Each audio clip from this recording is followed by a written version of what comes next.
আমি সমান আকৃতির কতগুলো সিলিন্ডার রাখি, লম্ববৃত্তাকার চোঙ, এক মুখ খোলা লম্ববৃত্তাকার চোঙ আকৃতির। এর মুখটা কি আছে, এরকম ডিম আকার করে দেবে, লম্ববৃত্তাকার চোঙ আকৃতির হয়ে যাবে। এক মুখ খোলা লম্ববৃত্তাকার চোঙ।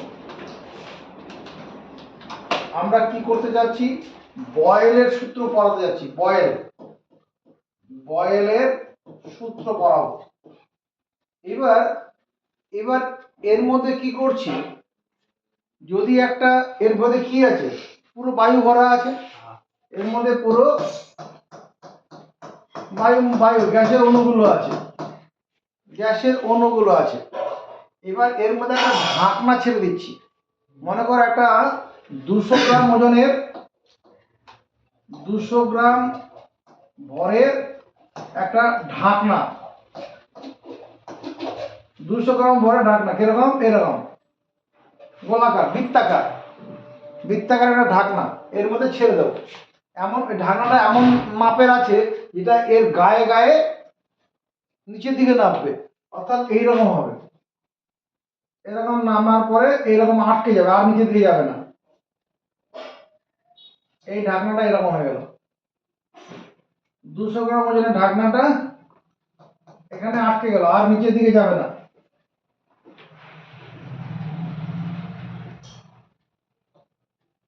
এর ফলে কি হবে, এই গ্যাসের অণুগুলো আগে যতটা ছিল আরো ঘন হয়ে যাবে। উপরে এবার গ্যাসের অণু আছে, উপরে বায়ুমণ্ডল আছে, ওটা উপরে বায়ু আছে, আর এখানে বায়ু আছে, আর এখানে মনে করো গ্যাস। কি গ্যাস আছে, ধর কার্বন ডাই অক্সাইড গ্যাস আছে। বোঝানোর জন্য আমি কার্বন ডাই অক্সাইড গ্যাস দিলাম। এই যে ঢাকনাটা এই এ পজিশনে থাকলো, ঢাকনাটা কোথায় আছে, এ পজিশনে থাকলো, আর নামবে না। এইবার যদি কি করা হয়, এই ঢাকনাটার উপরে আর একটা 200 গ্রামের পাথর চাপিয়ে দেওয়া যায়, বাটখারা চাপানো হয়। মজার জিনিস দেখা যাবে, এই যে গ্যাসটার যে আয়তন, এই গ্যাসটার আয়তন মনে করো ভিসিসি আছে, যতটুকু আয়তন আছে সেটা ভিসিসি, মানে ভেতরে গ্যাসটার আয়তন ভিসিসি আছে। যদি এই ঢাকনাটা 200 গ্রাম ওজনের ছিল, এই 200 গ্রাম ভরের আরেকটা যদি বাটখারার মধ্যে চাপানো যায়, দেখা যাবে এইরকম হয়ে যাবে। আমার সঙ্গে করবো, মানে এই ঢাকনাটা নিচের দিকে নেমে যাবে, বি স্থানে চলে আসবে, আর এর মধ্যে কি করা আছে, একটা বাটখারা চাপানো আছে, আরো 200 গ্রাম ওজনের একটা বাটখারা। আর এই যেটা, এটাও 200 গ্রাম ছিল, হলো। এর ফলে দেখা যাবে গ্যাসের আয়তন যেটা হচ্ছে, এই যে গ্যাসের অণুগুলো যেটা ফাঁকা ফাঁকা ছিল ঘন হয়ে যাবে। এটা আয়তনটা কত হবে, V/2cc হয়ে যাবে। আগে যে আয়তন ছিল, এখানে ডবল ভর চাপিয়েছি, মানে ওজন দ্বিগুণ হয়ে গেছে, চাপ ডবল পড়েছে। চাপ ডবল পড়ার ফলে গ্যাসের আয়তনটা কি অর্ধেক হয়ে যাবে, গ্যাসের আয়তন অর্ধেক। যদি এখানে কি করি, আরেকটা 400 গ্রামের বাটখারা চাপে, মানে চাপ কি করে ডবল করে দেবো। এখানে চাপ কত আছে, 200 400 গ্রাম চাপ ছিল। যদি কি করি এবার, মানে আরো 400 গ্রাম বাটখারা চাপে, আরো 400 গ্রাম বাটখারা চাপালে গ্যাসের অণুগুলো এখানে চলে আসবে। এটা 200 গ্রাম বাটখারা, এটা 200 গ্রামের বাটখারা, এটা 200 গ্রামের বাটখারা, মানে 200 গ্রাম, এটা 200 গ্রাম, এটা 200 গ্রাম, এখানেও 200 গ্রাম। আর এখানে ঢাকনাটা নিজের ভর ছিল 200 গ্রাম, ঢাকনাটা নিজের ভর কি ছিল 200 গ্রাম।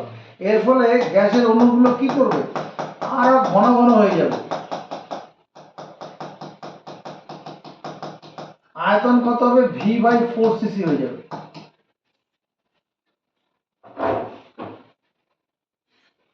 এখানে যে চাপটা পড়েছিল 200 গ্রাম ভরের বাটখারার জন্য, 200 গ্রাম ঢাকনার জন্য যদি চাপ যদি P হয়, এখানে চাপটা কত হয়েছে, এখানে নিশ্চয়ই 2P চাপ হবে। ডবল 200 400 গ্রাম, চাপটা ডবল পড়বে, এখানে চাপটা কি হবে, 4P হয়ে যাবে।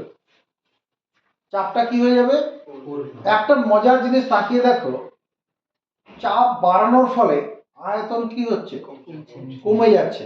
এই চাপ বাড়ালে আয়তন কমে যাচ্ছে, এরকম সম্পর্কটাকে বলে গণিতে ব্যস্তানুপাত সম্পর্ক। একটা চলরাশির মান বাড়লে যদি আরেকটা কমে, সেই সম্পর্কটা কি বলে, ব্যস্ত সম্পর্ক। তাই তো হয়েছে, চাপ বাড়ানো হলে আয়তন কমে গেল। আবার যদি এবার কি করে, এবার এই পাথর দুটো তুলে নিলাম, তুলে নিলে দেখা যাবে আবার এরকম হয়ে যাবে, ঢাকনাটা উপর দিয়ে উঠে যাবে। এরকম তুলে নিই, আর দুটো বার করে আমি তুলে নিলাম, তখন এখানে কি হবে, গ্যাসটা ঢাকনাটা উপর দিয়ে উঠে যাবে। মানে চাপ যখন আমি কি করে দিলাম, 2p করে দিলাম, তখন আয়তন v/2 হয়ে যাবে, v/2। একটা জিনিস তাকিয়ে দেখ, প্রত্যেকটা ক্ষেত্রে চাপ আর আয়তনের গুণফলটা দেখতে কি হচ্ছে, প্রত্যেকটা ক্ষেত্রে এখানে চাপ আর আয়তনের গুণফল p × v, এখানে চাপ আর আয়তনের গুণফল 2p × v/2, 2 কেটে গিয়ে pv হবে। এখানে চাপ আর আয়তনের গুণফল, চাপ হচ্ছে 4p, আয়তন হচ্ছে v/4, 4 কেটে গিয়ে pv হবে। এটা বয়েলের সূত্র। বয়েলের সূত্রটা কি, এখানে যে এই যে পরীক্ষাটা করা হচ্ছে, এখানে কোনো তাপ দেওয়ার ব্যাপার আছে না। তাহলে আমি এরকম লিখবো, স্থির চাপে, স্থির উষ্ণতায়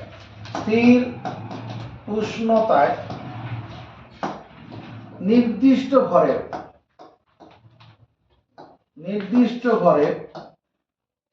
স্থির উষ্ণতায় নির্দিষ্ট ঘরের কোন গ্যাসের আয়তন গ্যাসটির উপর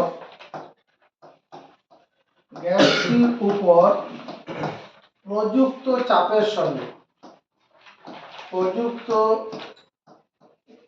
চাপের সঙ্গে ব্যস্তানুপাতে পরিবর্তিত হয়।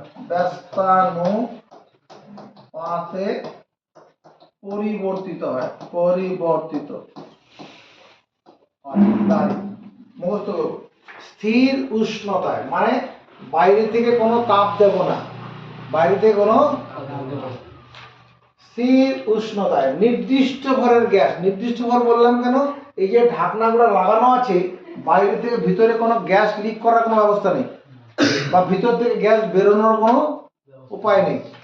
তাহলে স্থির উষ্ণতায় নির্দিষ্ট ভরের কোনো গ্যাসের আয়তন গ্যাসটির উপর প্রযুক্ত চাপের সঙ্গে ব্যস্তানুপাতে পরিবর্তিত হয়। অর্থাৎ চাপ বাড়ালে আয়তন কমবে, চাপ কমালে আয়তন বেড়ে যাবে। এই যে চাপ কমানো হলো, আয়তন বেড়ে গেছে। চলো মুখস্থ করি এক্ষুনি, এটাই বয়েলের সূত্র।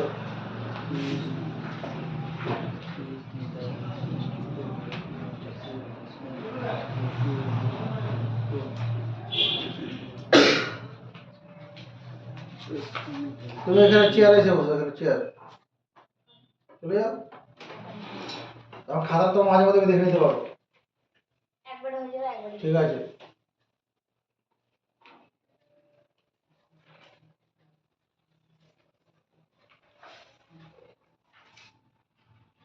কার মুখস্থ হলো, তোর হয়নি বলছিস? এগুলা পড়ানো জিনিস আমাকে আগেও পড়িয়েছি, কিন্তু যদি মুখস্থ হয়েছে।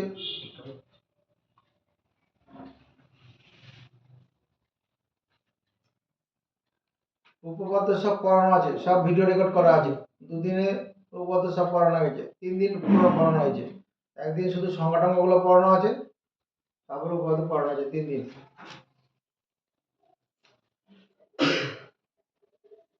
এবার কার মুখস্থ হলো? কি করছিস রে, জড় পদার্থ মতো আচ্ছন্ন করছিস কেন? স্থির উষ্ণতায় আবদ্ধ পাত্রে থাকা নির্দিষ্ট ভরের গ্যাসের আয়তন গ্যাসের চাপের সঙ্গে পরিবর্তিত হয়। তাই তো আছে ওখানে ছবিতে, তাই আছে না?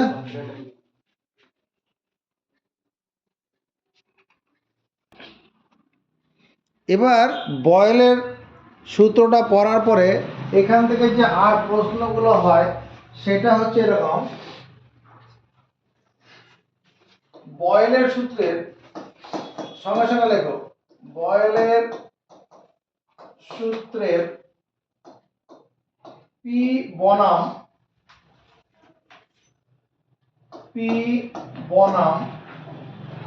ভি লেখো চিত্রটি আঁকো।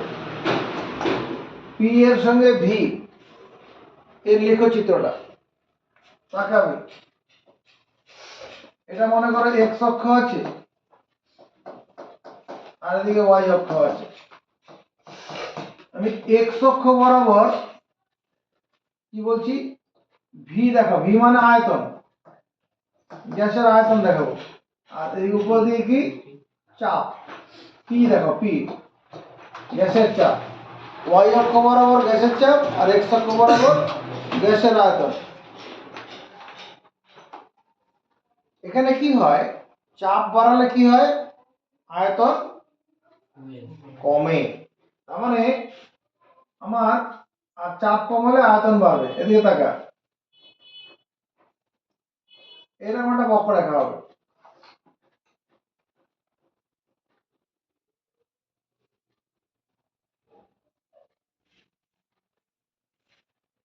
এরকম একটা বক্ররেখা হবে।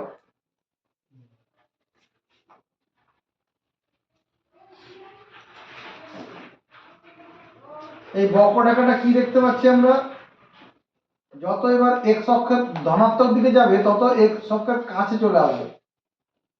পুরো এক্স অক্ষের টাচ করবে না, দেখ টাচ করেনি, কাছে আসছে। উপরের দিকে যত উপরের দিকে উঠবে তত ওয়াই অক্ষকে টাচ করতে যাবে। যত ওয়াই অক্ষ, তার মানে কি, এদিকে দেখো, এই বিন্দুতে গ্যাসের যে চাপ, এই বিন্দুতে গ্যাসের চাপটা কি কম না? আমি তো কোটি কমছে, তো কোটি কম মানে চাপ কমছে, তখন আয়তনটা দেখ বেশি হচ্ছে।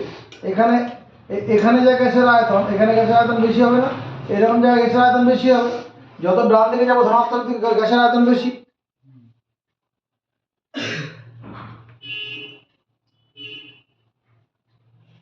এই যে বক্ররেখাটা আছে এর নাম হচ্ছে সমপরাবৃত্ত।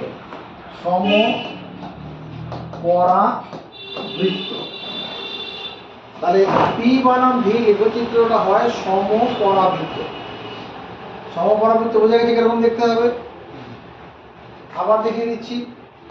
এই হলো, এদিকে তোমার কি গ্যাসের আয়তন যাবে, এদিকে গ্যাসের চাপ যাবে। এর বক্ররেখাটা এরকম হবে, তাকাবে।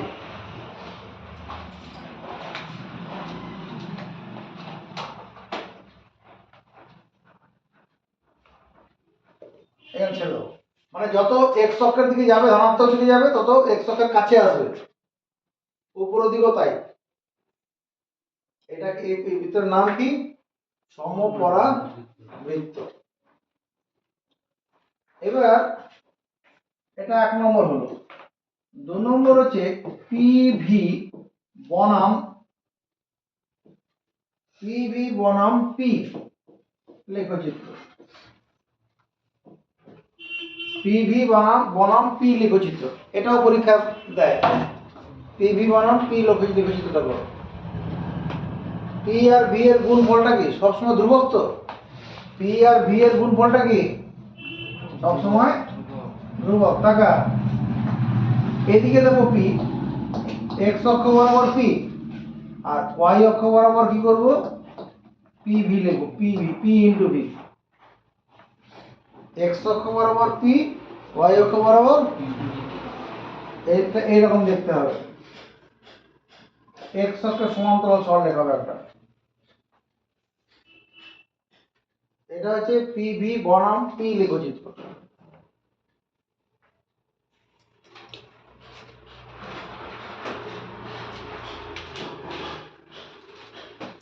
এই যে লেখচিত্রটা হলো, এর উষ্ণতা মনে করে এখানে T1 ডিগ্রিতে এটা ছিল, T1 ডিগ্রি সেন্টিগ্রেড এটা ছিল। আবার এই লেখচিত্রটা এরকম হয়ে যাবে, উপর দিকে উঠে যাবে। এটা যখন উষ্ণতা কি হবে, T2 ডিগ্রি সেন্টিগ্রেড, এখানে কি হবে, T2 টা গ্রেটার দেন T1। উষ্ণতা বেশি, চাপ আর আয়তনের গুণফলটা বেশি হয়ে যাবে। উষ্ণতা বেশি হলে চাপ এবং আয়তনের গুণফল বেশি হবে, যার ফলে উপর লেখাটা ওইটা হয়ে যাবে। এটা এটা কি লেখচিত্র, পিভি বনাম পি লেখচিত্র। আর 3 নম্বর হচ্ছে পি বনাম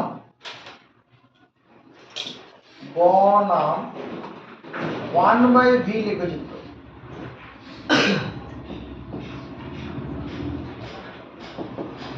পি বনাম 1/v।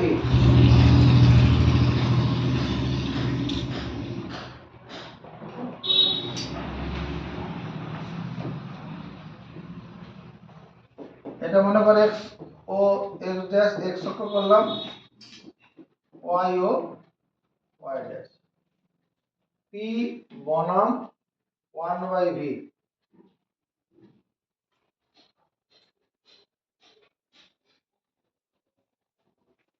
চাপ যদি শূন্য হয় তাহলে আয়তনটা কি হবে? চাপ শূন্য হলে আয়তন কি?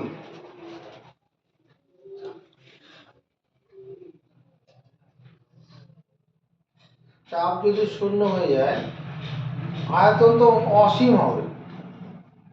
আয়তনটা কি হবে? অসীম, অনেক অনেক বড় সংখ্যা, অনেক অনেক দূর পর্যন্ত ছড়িয়ে পড়বে। তাহলে 1/ইনফিনিটি 1/ইনফিনিটি মানে আসলে শূন্য। 1/ইনফিনিটি মানে শূন্য। 1/, আছে তো, তার মানে এর লেখচিত্রটা এরকম হয়, মূল বিন্দুগামী এরকম হয়। পি বনাম 1/v লেখচিত্র, মূল বিন্দুগামী একটা সরল রেখা হবে। মূল বিন্দুগামী সরল রেখা,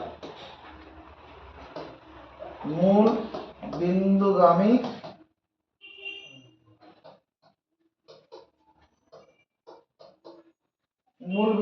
সরল রেখা।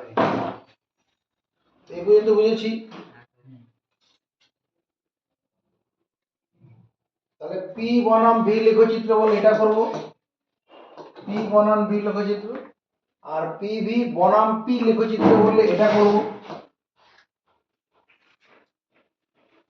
স্থির উষ্ণতার ক্ষেত্রে এটা মানে এক্স অক্ষের সমান্তরাল সরলরেখা হবে। লেখচিত্রগুলো কেমন হচ্ছে? এক্স অক্ষের সমান্তরাল। যদি উষ্ণতা যদি বাড়িয়ে নেওয়া সেটাকে স্থির রেখে দেই, মনে কর 30°C উষ্ণতাটা পরীক্ষাটা করলাম, তার জন্য এই গ্রাফটা পেলাম। যদি 40° উষ্ণতায় করে উষ্ণতা রেখে দিয়ে করি তাহলে উপরে গ্রাফটা পাবো।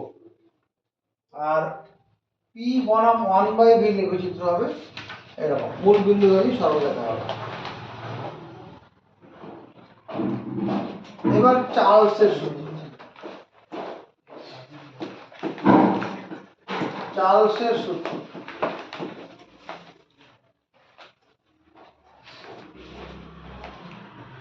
একটা লম্বা গলাযুক্ত ফ্লাক্স নিচ্ছি, আমার সঙ্গে সঙ্গে নেবে, সবাই নেবে, এগুলো সব পড়া, তবু আবার পড়াচ্ছি। একটা লম্বা গলাযুক্ত ফ্লাক্স, এখানে একটা ছিপি লাগিয়ে দিচ্ছি। এই ফ্লাক্সটাকে একটা 3-পোল স্ট্যান্ডের মধ্যে বসাবো।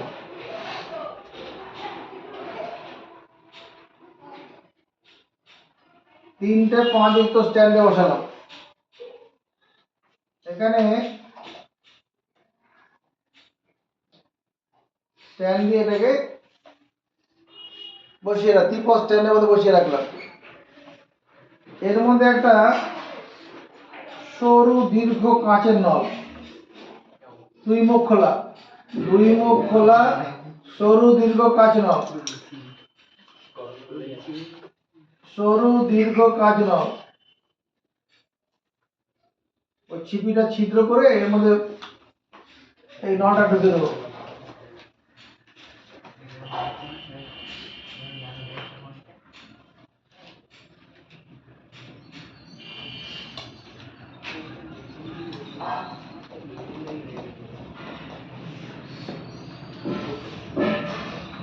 তাহলে এবার দেখো এখানে কি আছে, আমি বোঝানোর জন্য আমি কার্বন ডাই অক্সাইড গ্যাস নিচ্ছি, কার্বন ধোঁয়া ভরে নিয়েছি মনে কর। এর মধ্যে কি ভরা আছে? ধোঁয়া ভরে রাখা আছে, সাদা রঙে দেখতে হবে। এবার এই কার্বন ডাই অক্সাইড নলের ভিতরে তো আছে, এই নলের ভিতরে তো কার্বন ডাই থাকবে কি না? থাকবে। এবার এক ডেলা পারদ কোথায় পাবো? থার্মোমিটারের মধ্যে আছে। থার্মোমিটার কোনোটা ভেঙে গেছে, ওই পারদটা রেখে দেওয়া হয়েছে। বা থার্মোমিটারটা ভেঙে নিয়ে করতে যাস না, ঠিক আছে? থার্মোমিটার যেটা আছে, থার্মোমিটার থেকে যে পারদটা কোনো পড়ে গেছিলো, ওটা তুমি রেখে দিয়েছো, ওই থার্মোমিটারের পারদ এখানে ঢেলে দেওয়া হলো। এখানে ঢেলে দিলে পরে কী হবে, এই ভিতরের বায়ুগুলো ঠেলে এখানে যাবে, এরকম জায়গায় গিয়ে আটকে যাবে, আর যেতে পারবে না। এটা পারদ। কেন যেতে পারবো না?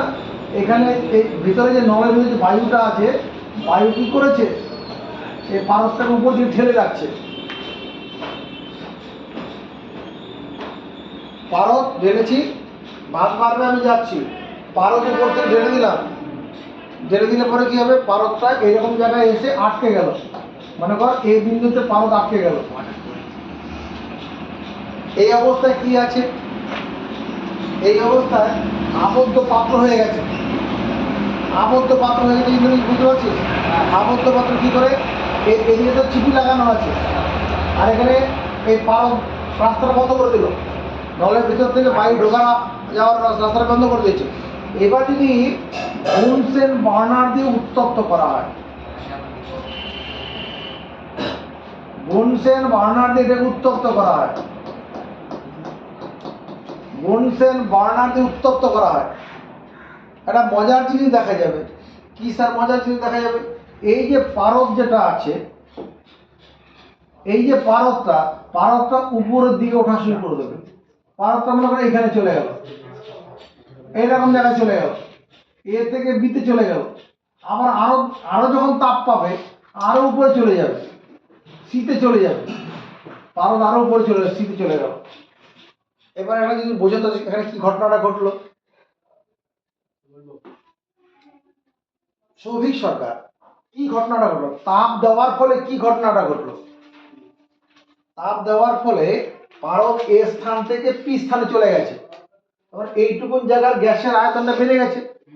যখন এ থেকে সিতে যাবে, তাহলে গ্যাসের আয়তনটা আরো কখন বাড়লো? যত উষ্ণতা যত বেশি হবে, যত বেশিক্ষণ করে তাপ দেবো তত আয়তনটা বাড়বে, বা গ্যাসের ফ্লেমটা যত বাড়াবো তত এই ভেতরের আয়তনটা বাড়বে। এই পরীক্ষাটা চলাকালীন যে পারদ যতটা নিয়েছিলাম, এক ডেলা যে পারদ ঢেলেছিলাম, আর কি পারদ ঢেলেছি এর মধ্যে? না। তাহলে পরে কি হচ্ছে, চাপ স্থির আছে। আর কি স্থির আছে? নির্দিষ্ট ভরের গ্যাস আছে। চার্লস বলছে স্থির চাপে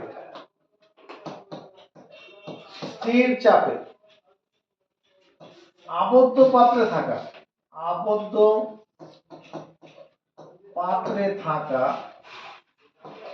নির্দিষ্ট ভরের গ্যাসের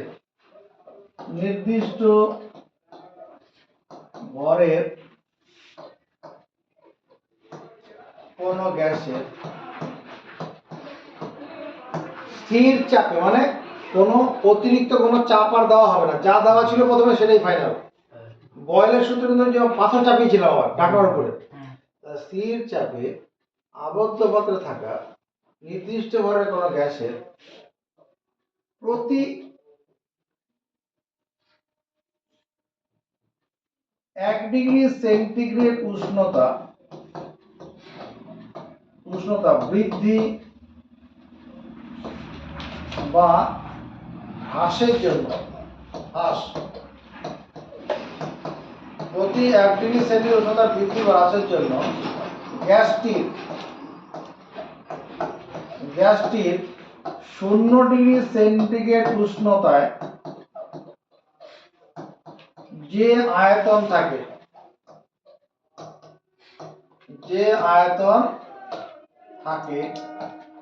সেই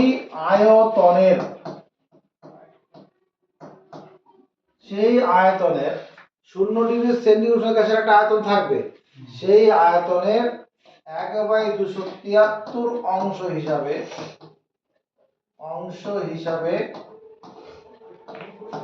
হিসাবে কি হবে, গ্যাসের আয়তনের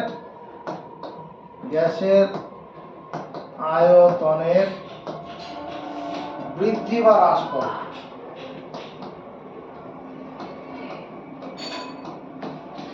বৃদ্ধি বা হ্রাস পায় মানে উষ্ণতা বাড়লে গ্যাসের আয়তনটা বাড়বে, উষ্ণতা কমালে গ্যাসের আয়তন কমবে। মুখস্থ করো।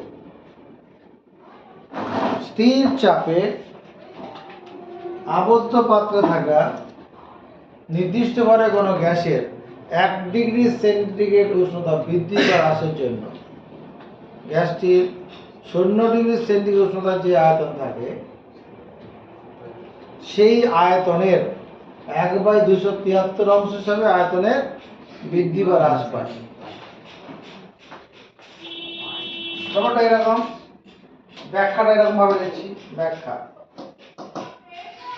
হ্যাঁ যাচ্ছি। ধরি স্থির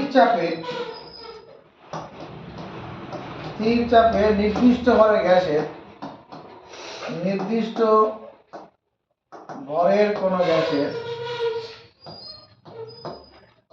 গ্যাস বললাম কেন, সেটা কার্বন ডাই অক্সাইড হতে পারে, অক্সিজেন গ্যাস হতে পারে, নাইট্রোজেন হতে পারে, হাইড্রোজেন হতে পারে। স্থির চাপে নির্দিষ্ট ভরের কোনো গ্যাসের 0 ডিগ্রি সেন্টিগ্রেড উষ্ণতায় আয়তন মনে করো V0, 0 ডিগ্রি সেন্টিগ্রেড উষ্ণতা আয়তন কত? V0। বয়েলের সূত্র অনুসারে চার্লসের সূত্র অনুসারে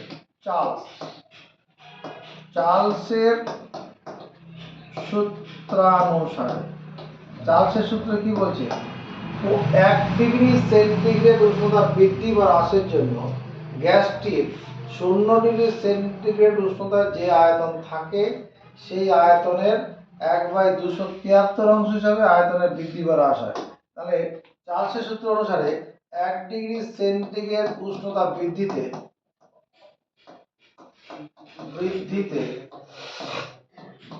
গ্যাসের আয়তন বৃদ্ধি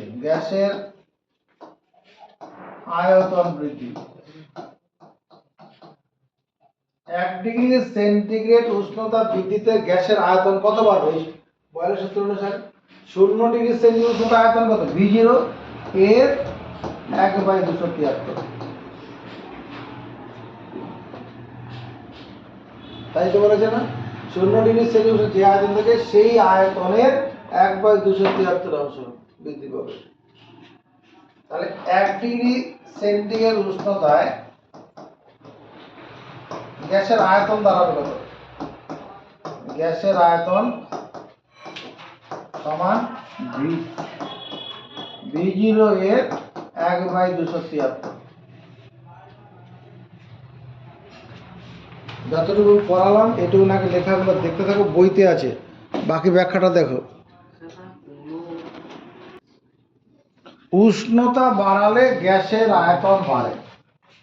তো এবার এখানে দেখো, মানে বয়েলের সূত্রের ব্যাখ্যায় আমরা যেটা দেখতে আগের দিন পড়িয়েছিলাম, আগের দিনের ভিডিওটা দেখে নিবি, যে T ডিগ্রি সেন্টিগ্রেড উষ্ণতায়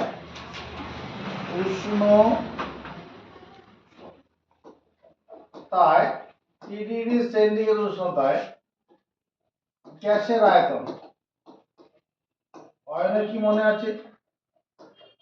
T ডিগ্রি সেন্টিগ্রেড উষ্ণতায় গ্যাসের আয়তন আগের দিনের ভিডিওটা দেখবে, আছে V0 ইন্টু 1 প্লাস T/273। এখানে V0টা কি? 0 ডিগ্রি সেন্টিগ্রেড উষ্ণতায় গ্যাসের আয়তন।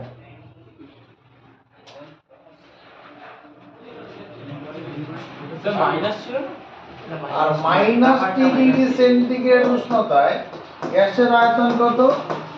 V0 into 1 minus T/273। যদি উষ্ণতা কমানো হয় ঋণাত্মক টেম্পারেচারে, গ্যাসের আয়তন V0 into 1 minus T/273। -273 degree centigrade উষ্ণতায় গ্যাসের আয়তন কি হবে? V0 into 1 minus 273/273। এই 273 কাটলে 1, তার মানে V0 into 1 minus 1, V0 into 1 minus 1 কত হয় সৌভিক সরকার? 1 মাইনাস 1 করলে কত হয়? তোর কাছে 5 টাকা ছিল, 5 টাকা দিয়ে দিলি কাউকে, কত থাকবে? তোর কাছে 1 টাকা ছিল, 1 টাকা দিয়ে দিলি, কত থাকবে?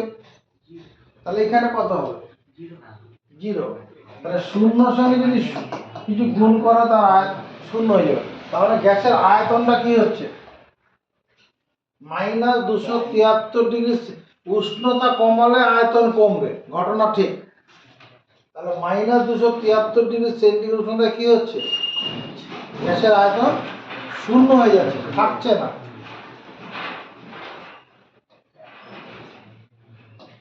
গাণিতিক নিয়মে কি হচ্ছে? -273 উষ্ণতায়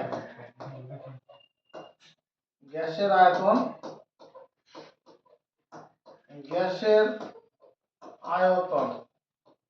শূন্য।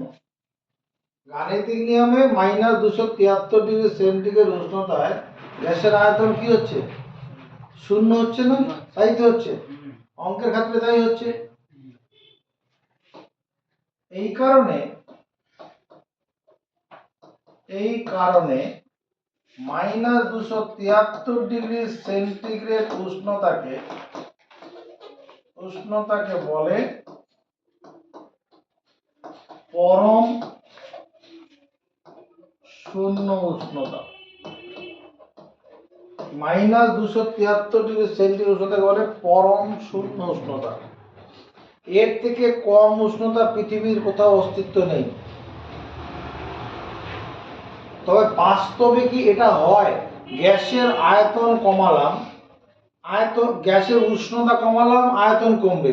এবার গ্যাসের উষ্ণতা কমাতে কমাতে আয়তন যদি কমে, আয়তন কি কখনো শূন্য হতে পারে? আয়তন কি কখনো শূন্য হতে পারে? আয়তন কোনো তো এখানে এখানে একটা আবদ্ধ পাত্রে আমি গ্যাস রেখেছিলাম।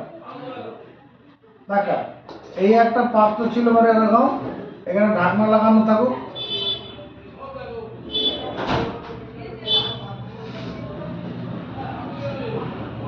ঢাকনা লাগানো আছে, এর ভিতরে গ্যাসের অণুগুলো আছে। 1 লাখ থাক, 2 লাখ থাক, 5 লাখ থাক, গ্যাসের অণু এখানে আছে, গ্যাসের অণু আছে। এবার এটা যদি ফ্রিজে নিয়ে রেখে দিই, যখন ফ্রিজে রাখলাম তখন উষ্ণতা মনে কর 25 ডিগ্রি সেন্টিগ্রেড, মানে এখন যখন ঘরে যে টেম্পারেচারটা আছে এরকম 25-26 হবে। এই অবস্থায় নিয়ে কি করলাম? ফ্রিজে রেখে দিলাম। কোন ফ্রিজে? যে ফ্রিজটা বাইরে থেকে দেখা যায়, যে আইসক্রিম রাখার ফ্রিজগুলো। মজার জিনিস দেখবো, ফ্রিজে রাখলে পরে টেম্পারেচার কমবে, টেম্পারেচার কমার সঙ্গে সঙ্গে কি হবে? এখানে 25টা কমে 24 ডিগ্রি সেন্টিগ্রেড হবে, 24 কমে 23 ডিগ্রি সেন্টিগ্রেড হবে, 23 কমে 22 ডিগ্রি সেন্টিগ্রেড, এরকম উষ্ণতা কমবে। সঙ্গে সঙ্গে কি দেখা যাবে? এই ঢাকনাটা নিচের দিকে নামছে।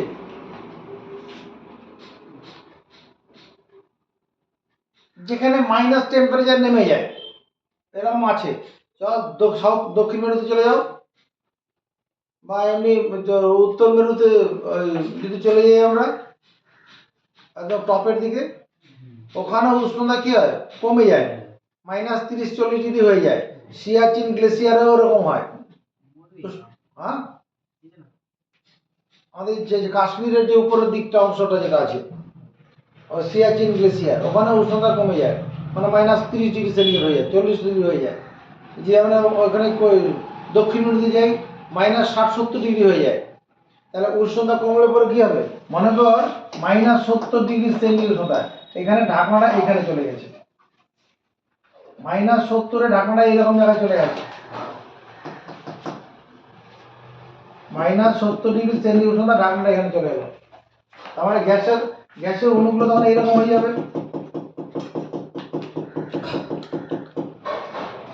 গ্যাসের অণুগুলো এরকম হয়ে যাবে, উপরে তো নেই। আরো যদি কমানো যায় তাহলে ঢাকনাটা আরো কমবে।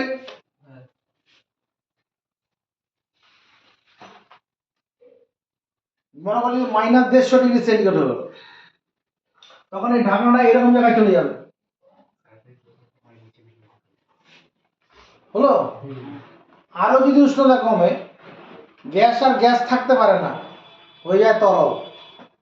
গ্যাস আর গ্যাস থাকতে পারে না, -150 ডিগ্রি সেন্টিগ্রেডের কাছে গেলে পরে কোনো গ্যাসই আর গ্যাসই অবস্থা থাকতে পারে না, কি হয়ে যায়? তরল হয়ে গেলে আর চার্লসের সূত্র কাজ করে না। তরল হয়ে গেলে চার্লসের সূত্র কাজ করে না। তাহলে কোনো গ্যাসই -273 ডিগ্রি সেন্টিগ্রেড উষ্ণতায় পৌঁছতে পারে না, তার আগে তরল হয়ে যায়। এখানে একটা জিনিস দেখার বিষয় আছে, গ্যাসের আয়তন কখনোই শূন্য হবে না, কারণ গ্যাস তো অণু দিয়ে গঠিত। অণুগুলো তো কিছুটা জায়গা দখল করবেই, যত আমি চাপ দিয়ে কাছাকাছি আনি তারা তো কিছুটা তার স্থান দখল করে থাকবে, আয়তন শূন্য কি করে হবে?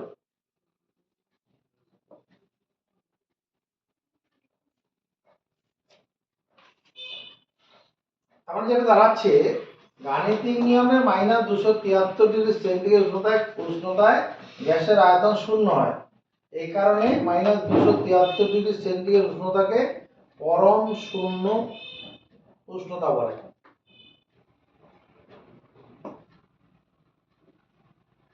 কোনো গ্যাসই -273 ডিগ্রি সেন্টিগ্রেড উষ্ণতায় পৌঁছাতে পারে না। কোনো গ্যাস বাস্তবে কোনো গ্যাসই -273 ডিগ্রি সেন্টিগ্রেড উষ্ণতায় পৌঁছাতে পারে না, তার আগে কি হয়ে যায়? তরল হয়ে যায়। আর তরল হয়ে গেলে বয়লের সূত্রটা কাজ করে না। বয়লের সূত্র কাজ করে না।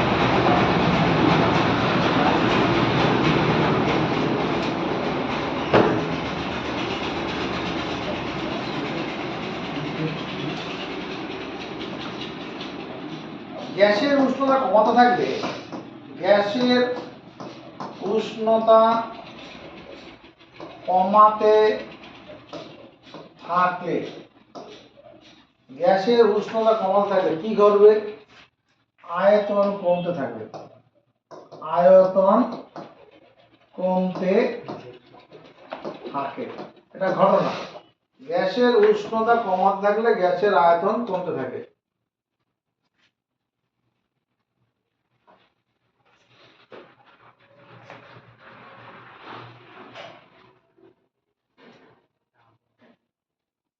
যে কোনো গ্যাস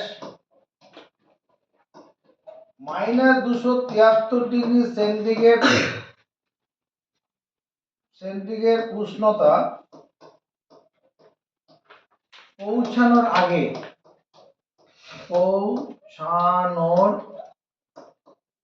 পূর্বেই কি হয়ে যায়? পূর্বে তরল হয়ে যায়। চাপে গ্যাসের আয়তন কমতে কমতে কি তরল হয়ে যায়, তরলে পরিণত হয়।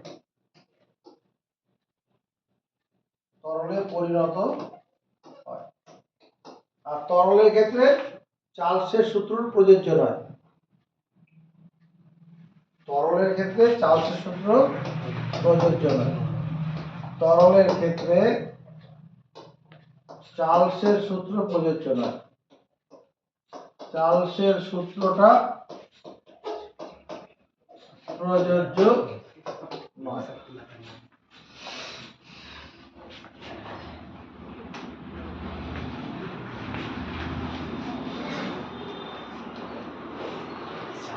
এবার হচ্ছে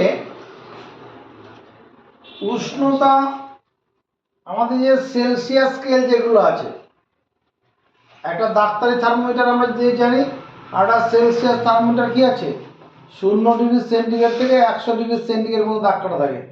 বিজ্ঞানী লর্ড কেলভিন এই যে -273 ডিগ্রি সেন্টিগ্রেড উষ্ণতা মাপতে হবে, তো এর জন্য একটা স্কেল তৈরি করে থার্মোমিটার তৈরি করে দিয়ে গেছে। তাকাও এইরকম, আমার সঙ্গে সঙ্গে করবে। কেলভিন থার্মোমিটার কাকে বলে? Kelvin thermometer. Kelvin thermometer.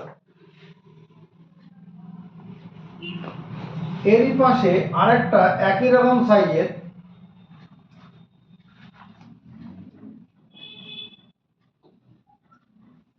একই এসে দুরকম কালি বেরোচ্ছে।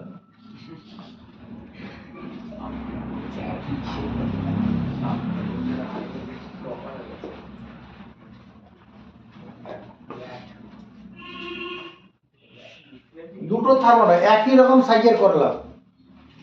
এটা যে কেলভিন থার্মোমিটার, এটা যে Celsius thermometer. Celsius thermometer.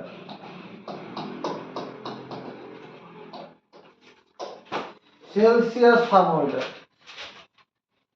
Kelvin থার্মোমিটারের মাঝ বরাবর একটা সরু লম্বা নল থাকবে, যার ভিতর দিয়ে পারদ ওঠানামা করবে।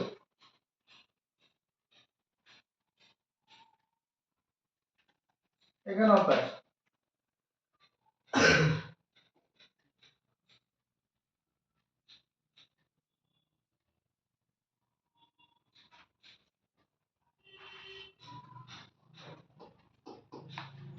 এখানে কি আছে? পারদ আছে, এখানে পারদ আছে।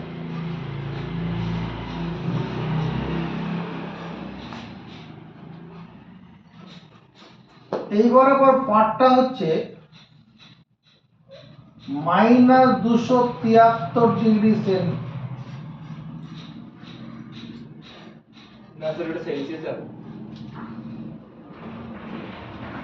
এখানে 0 কেলভিন, আর এই বরাবর সেলসিয়াস কেটে যে পাটটা হবে -273 ডিগ্রি সেন্টিগ্রেড। সেলসিয়াস স্কেলের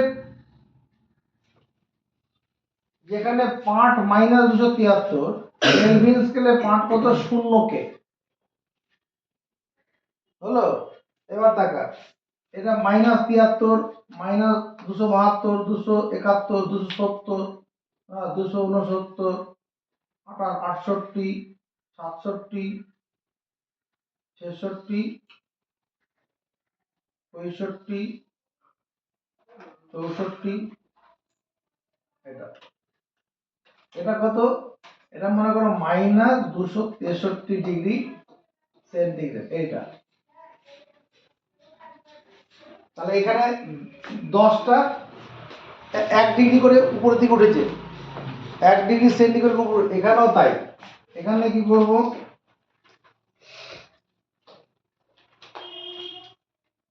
এই বরাবর ছিল -273, এবার 1 2 3 4 5 6 7 8 9 10, এতটা।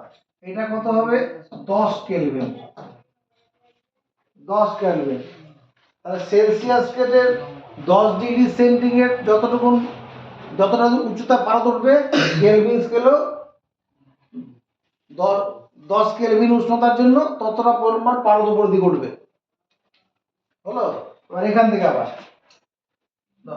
1 2 3 4 5 6 7 8 9 10। 10 মানে -253 ডিগ্রি সেন্টিগ্রেড। এখানে কি হবে? 1 2 3 4 5 6 7 8 9 10। এটা কত? 20 কেলভিন। অর্থাৎ সেলসিয়াস স্কেলের প্রতি 1 ডিগ্রি ব্যবধান কেলভিন স্কেলের 1 ডিগ্রি ব্যবধানের সঙ্গে সমান। সেলসিয়াস স্কেলের 1 ডিগ্রি ব্যবধান কার সঙ্গে সমান? কেলভিন স্কেলের 1 ডিগ্রি ব্যবধানের সমান। মনে করো এই জায়গাটা, এদিকে দেখা, এই জায়গাটা হচ্ছে 0 ডিগ্রি সেন্টিগ্রেড, আর এইখানটা কত আছে? 273 কেলভিন। এখানে 0 ডিগ্রি সেন্টিগ্রেড, এই বরাবর এটা কত আছে? এখানে এই বরাবর 273 কেলভিন। এবার এখানে 0 পরে কি?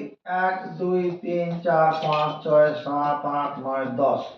10 মানে 10 ডিগ্রি সেন্টিগ্রেড, আর এখানে 1 2 3 4 5 6 7 8 9 10। 10 মানে 283 কেলভিন হয়ে গেল। এখানে যখন 100 ডিগ্রি সেন্টিগ্রেড এখানে দেখাবে, এখানে তখন কত হবে? 373 কেলভিন হয়ে যাবে।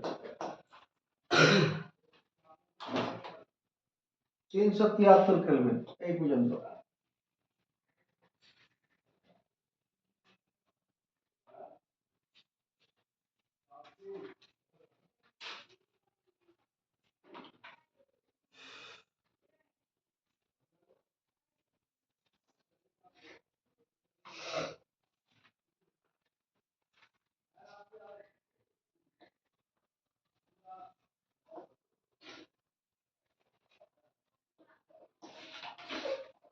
ঋণাত্মক উষ্ণতা মাপার জন্য বিজ্ঞানী লর্ড কেলভিন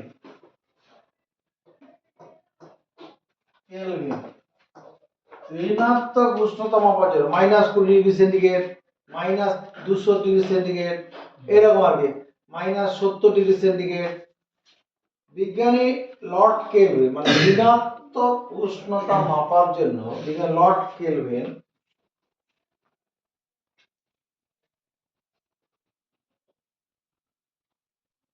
-273°C কে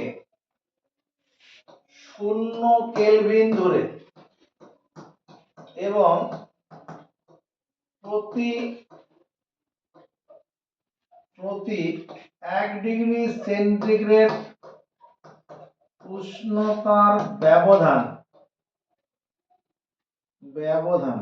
প্রতি 1°C উষ্ণতার ব্যবধান প্রতি 1°C উষ্ণতার ব্যবধান 1 কেলভিন ধরে প্রতি 1°C উষ্ণতা 1 কেলভিন ধরে যে থার্মোমিটার তৈরি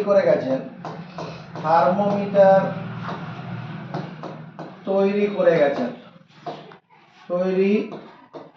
গেছেন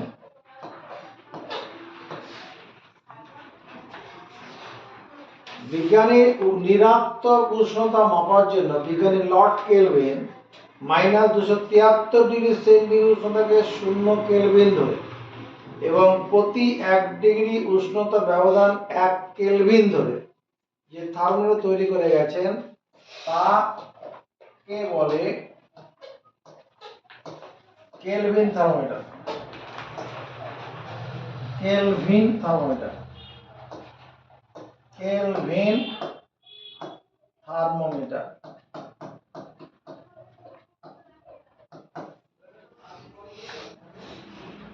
এই ছবিটা এটা হচ্ছে কেলভিন থার্মোমিটার। দেখো -273°C কে 0 কেলভিন ধরা হয়েছে, প্রতি ডিগ্রি উষ্ণতা ব্যবধানকে 1°C সমান ধরা হয়েছে, ধরে বিজ্ঞানী কেলভিন যে থার্মোমিটার তৈরি করে গেছেন সেটার নাম কি? Kelvin thermometer. তাহলে T°C উষ্ণতার পাঠ কেলভিন স্কেলে কত হবে? কেলভিন স্কেলে বা কেলভিন থার্মোমিটারে কেলভিন স্কেলে হবে 273 + T এত কেলভিন। T°C উষ্ণতার পাঠ কেলভিন স্কেলে কত? 273 + T কেলভিন। এদিকে দেখ তাহলে -273°C উষ্ণতা এটা সমান কত? -273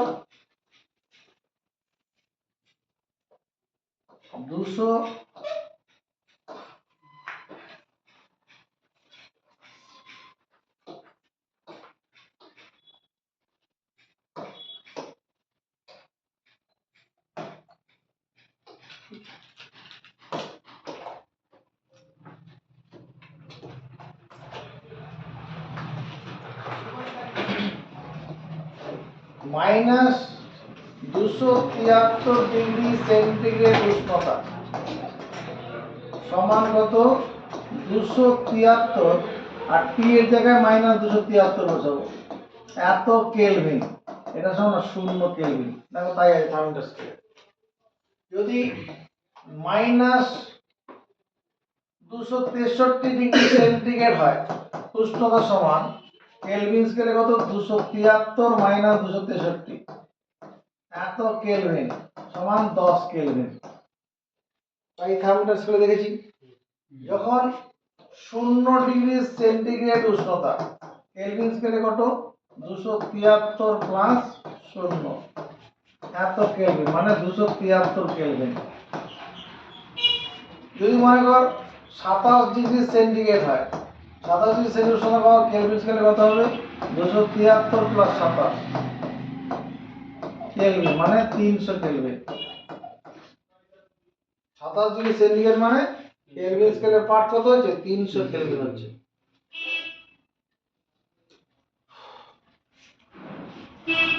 এখানে লেখা হয় এরকম ভাবে, ক্যাপিটাল টি কেলভিন সমান 273 প্লাস ছোট হাতের টি ইনটু কেলভিন, মানে ক্যাপিটাল টি সমান 273 প্লাস ছোট হাতের টি। এই সম্পর্কটা মুখস্থ রাখো।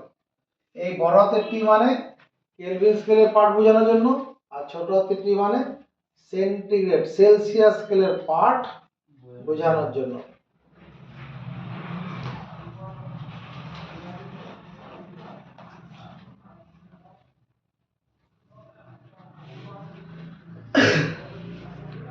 এই ক্যাপিটাল টিটা হচ্ছে পরম উষ্ণতা, পরম উষ্ণতা, আর এই টিটা কি?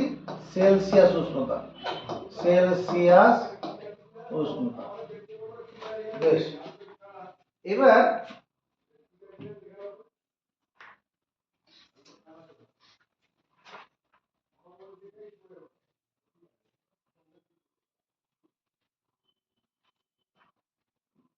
ওই পরম উষ্ণতার সাপেক্ষে, পরম উষ্ণতার সাপেক্ষে চার্লসের সূত্র, চার্লসের সূত্র, পরম উষ্ণতার সাপেক্ষে চার্লসের সূত্র। এদিকে দেখ, আমরা জানি স্থির চাপে, স্থির চাপে আবদ্ধ পাত্রে থাকা, আবদ্ধ পাত্রে থাকা নির্দিষ্ট ভরের গ্যাসের, গ্যাসের টি ডিগ্রি সেন্টিগ্রেড উষ্ণতায়, উষ্ণতায় গ্যাসের আয়তন, গ্যাসের আয়তন আমরা কি জানি? স্থির চাপে আবদ্ধ পাত্রে থাকা নির্দিষ্ট ভরের গ্যাসের আয়তন কি জানি? জানি V0 × 1 + T/273। এই সম্পর্কটা বোধহয় জানি, জানি না? এখানে V0 হলো 0 ডিগ্রি সেন্টিগ্রেড উষ্ণতা গ্যাসের আয়তন, 0 ডিগ্রি সেন্টিগ্রেড উষ্ণতা গ্যাসের আয়তন। তাকাও, V0 × ভগ্নাংশে যদি যোগ করি 273 লসাগু হবে, আর লসাগুর সঙ্গে পূর্ণ সংখ্যা গুণ হয়ে যাবে, এটা হবে। এই যে V0 273 প্লাস টি মানে কি? বড় হাতের টি না? একটু আগে দেখলাম লাস্ট বোর্ডে। এই 273 প্লাস ছোট হাতের টি মানে বড় হাতের টি। এখানে তাহলে একটা জিনিস দেখি, T1 ডিগ্রি ধরি,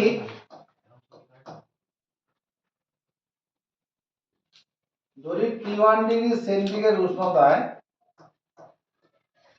উষ্ণতায় গ্যাসের আয়তন কত? গ্যাসের আয়তন V1। অতএব V1 সমান যদি আমি লিখি V0 × T1/273, আপত্তি করব? T ডিগ্রির জন্য 273 প্লাস ছোট হাতের টি ছিল, সেখান থেকে আমি টি লিখেছিলাম। আর যদি T1 ডিগ্রি বলি তখন এখানে V1 বললাম, তাহলে এখানে বড় হাতের টিটাকে T1 করে দিলাম। আর T2 ডিগ্রি সেন্টিগ্রেড উষ্ণতায় গ্যাসের আয়তন কি হচ্ছে? গ্যাসের আয়তন V2 হলে V2 সমান কত লিখব? V0 into T2 by 273।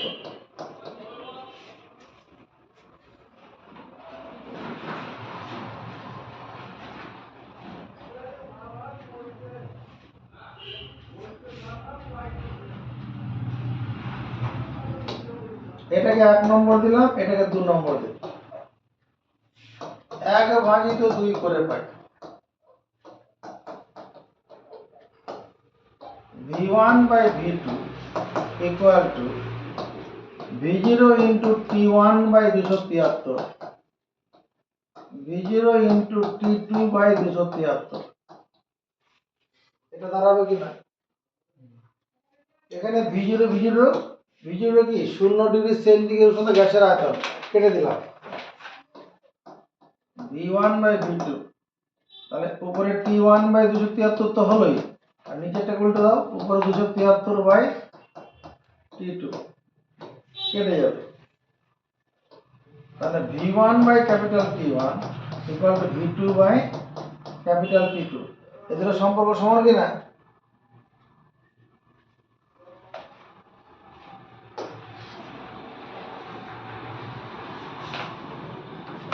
দুটো অনুপাত সমান মানে কি? এটা ধ্রুবক হয়ে যাচ্ছে।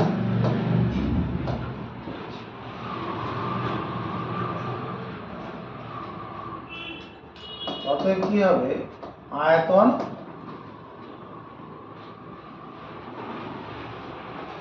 মানে V ভ্যারিয়েস T হয়ে যাবে।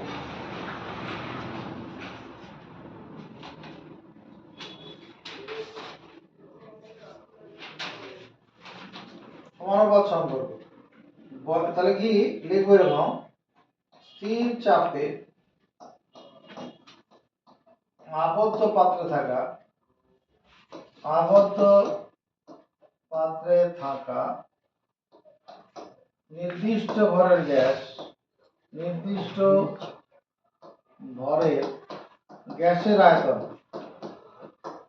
গ্যাসের আয়তন কার সমানুপাতিক হচ্ছে? পরম উষ্ণতার সমানুপাতিক।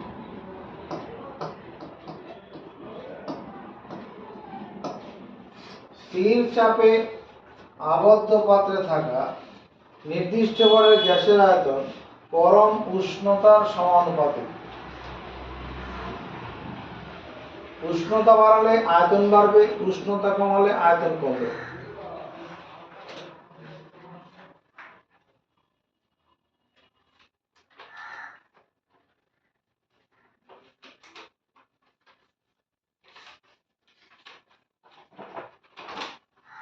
আমরা একটু আগে দেখছিলাম বয়েলের সূত্রে P বনাম V লেখচিত্র, PV বনাম P লেখচিত্র, এরকম চার্লসের সূত্রের ক্ষেত্রেও আছে। তোমার চার্লসের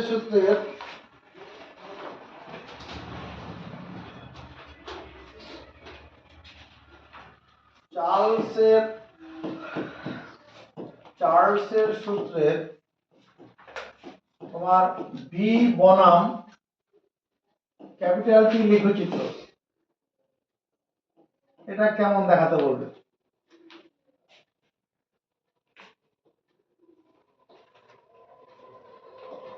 এদিকে হচ্ছে তুমি কি উষ্ণতা ক্যাপিটাল T নাও, এদিকে আয়তন V নাও, এদিকে পরম উষ্ণতা x অক্ষ বরাবর পরম উষ্ণতার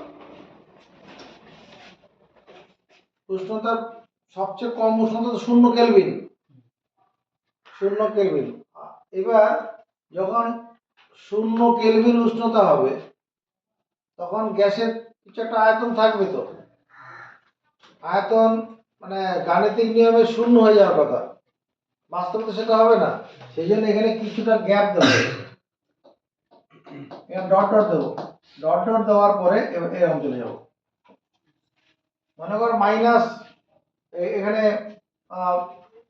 100 কেলভিন পর্যন্ত এর কোনো আয়তন তরল থাকলো, 100 কেলভিন উষ্ণতার মতো তরল, তারপরে তাপ পেলে তখন তার আয়তনটা বাড়বে আর কি।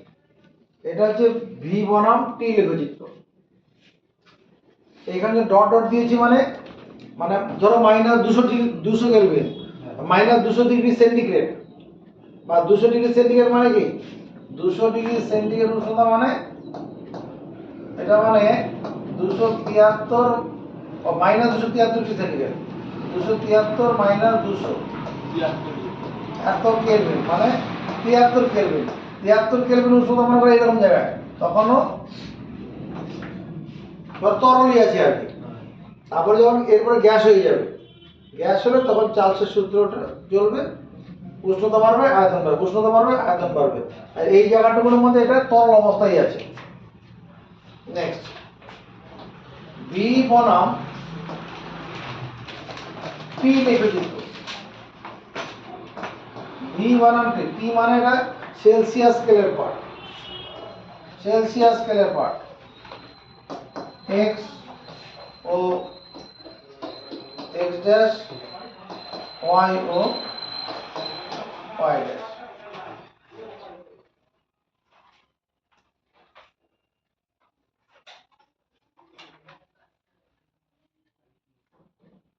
শূন্য ডিগ্রি সেলসিয়াস গ্যাসের আয়তন কিছু একটা থাকবে, অনেক এরকম জায়গায় আছে, মাইনাস টেম্পারেচার এরকম আছে, এরকম এরকম নিয়ে যাবো এরকম, আর এদিকটাকে ডট ডট করে দেবো।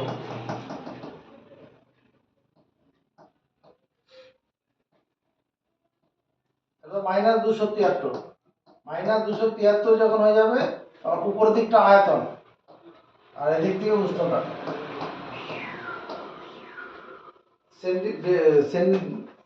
সেলসিয়াস স্কেলের পার্ট, -273 ডিগ্রি সেন্টিগ্রেড উষ্ণতা, আয়তন থাকবে না।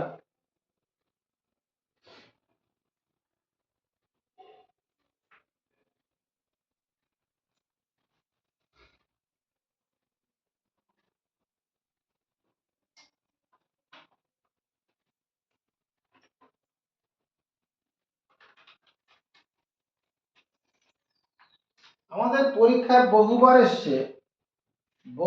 এসছে কি চার্লস বয়েল ও চার্লসের সমন্বয় সূত্রটি প্রতিষ্ঠা করো। সমন্বয় দন্তস্ব ম দন্ত নয় বয় অন্তস্থ, সমন্বয় সূত্রটি প্রতিষ্ঠা করো।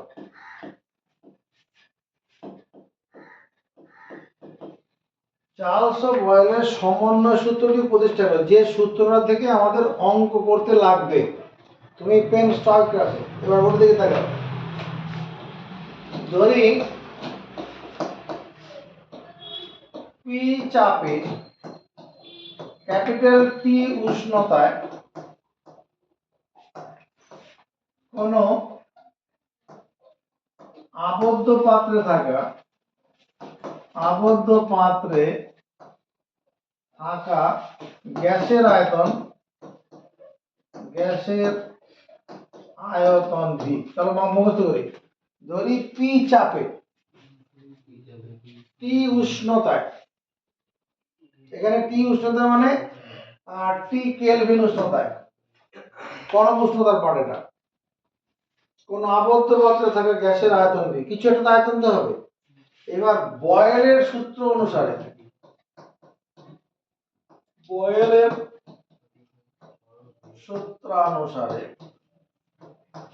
V varies as 1/p। কখন হয় এটা? যখন টি ধ্রুবক, স্থির উষ্ণতা আছে না, ক্যাপিটাল টি স্থির মানে উষ্ণতা স্থির। এখানে ক্যাপিটাল টি, এখানে কেলভিন দিতে পারো, না দিলেও চলবে, টি এখানে উষ্ণতাকে বোঝানো হচ্ছে, তাহলে এটা বয়েলের সূত্র এটা আছে। আবার ভি ভ্যারিজেস ক্যাপিটাল টি,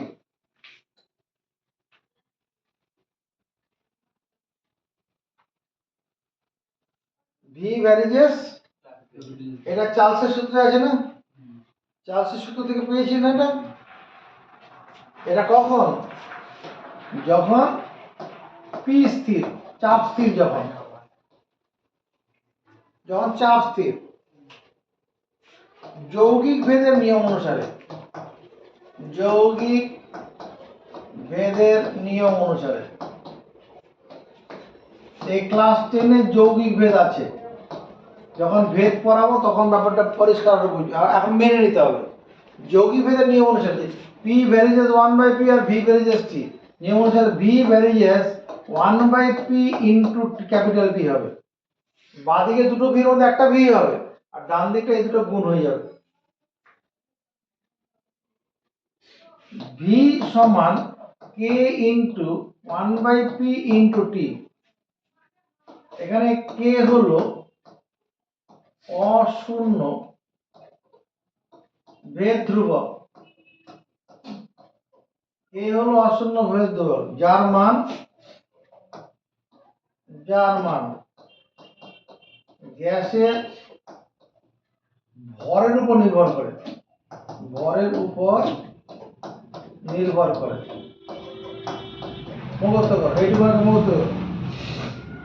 যদি পি চাপে টি কেলভিন উষ্ণতায় কোন আবদ্ধ পদার্থের গ্যাসের আয়তন ক্যাপিটাল বি, তাহলে বয়েলের সূত্র অনুসারে এটা আমরা জানি, যখন উষ্ণতা স্থির আছে, আর ভি ভ্যারিজেস ক্যাপিটাল টি যখন পি স্থির চাপ।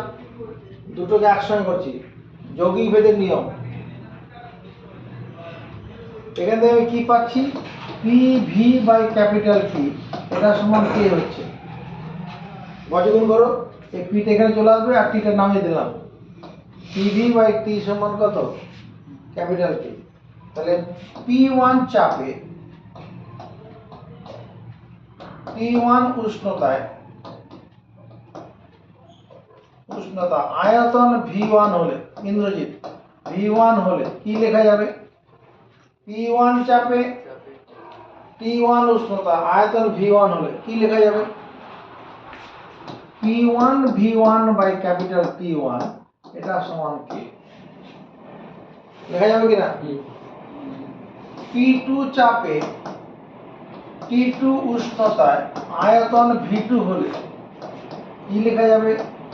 P2 V2 by capital T2 equal to capital K।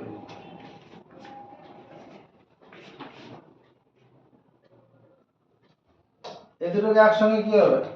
অতএব আমরা বলবো P1 V1 by capital P1 equal to P2 V2 by capital T2। এটা কি চার্লস ও বয়েলের সমন্বয় সূত্র।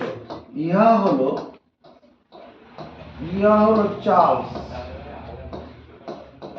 ও বয়েলের সমন্বয়।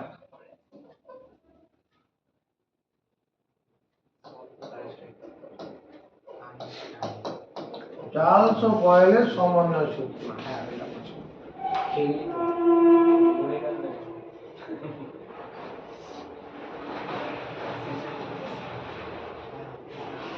এটা খাতা তুলবো, মুখস্থ বুঝতে পেরেছি, তোমার খাতা নিয়ে আসবো। এবার একটা জিনিস তাকাও, আমি আমার সঙ্গে সঙ্গে করবো। এরকম একটা সিলিন্ডার বানালাম,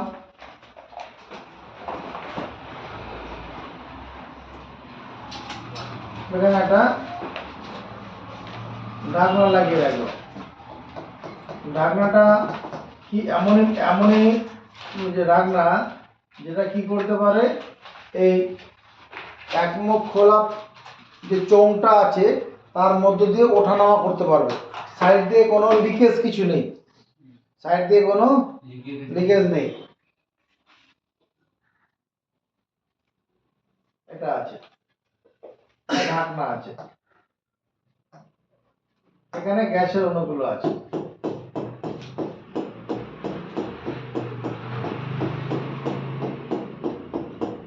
এখানে গ্যাস আছে।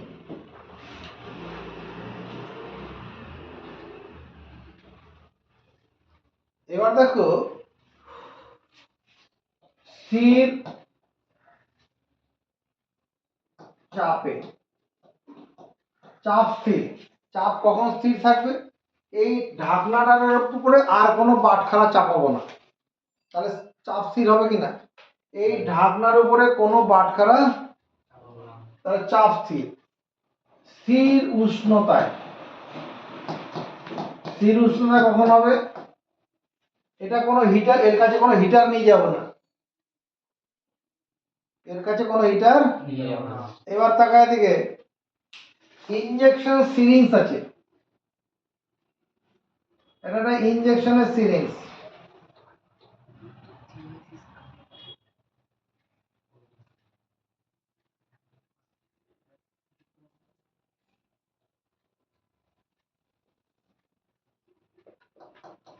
এটা ইনজেকশনের সিরিঞ্জ আছে, ইনজেকশনের সিরিঞ্জের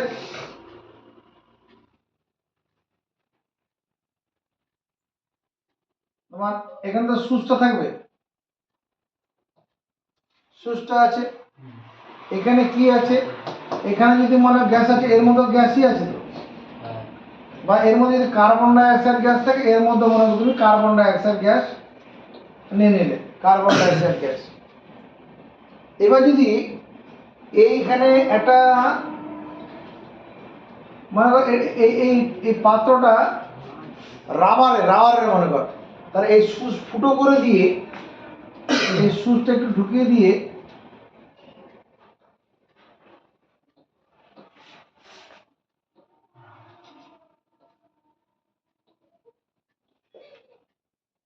এখানে যদি পিস্টনটাকে ঠেলা যায়, ঠেললে পরে কি এর ভিতরে কি ঢুকে যাবে? কার্বন ডাই ঢুকে যাবে। ঢুকলে পরে এই ঢাকনাটা এই জায়গায় থাকবে, ঢাকনাটা কি স্থানে থাকবে? ঢাকনাটা উপর দিকে উঠে যাবে। তার মানে গ্যাসের ভিতরে যদি অণুর সংখ্যা বাড়ানো যায়, গ্যাসের আয়তনটা বেড়ে যাবে।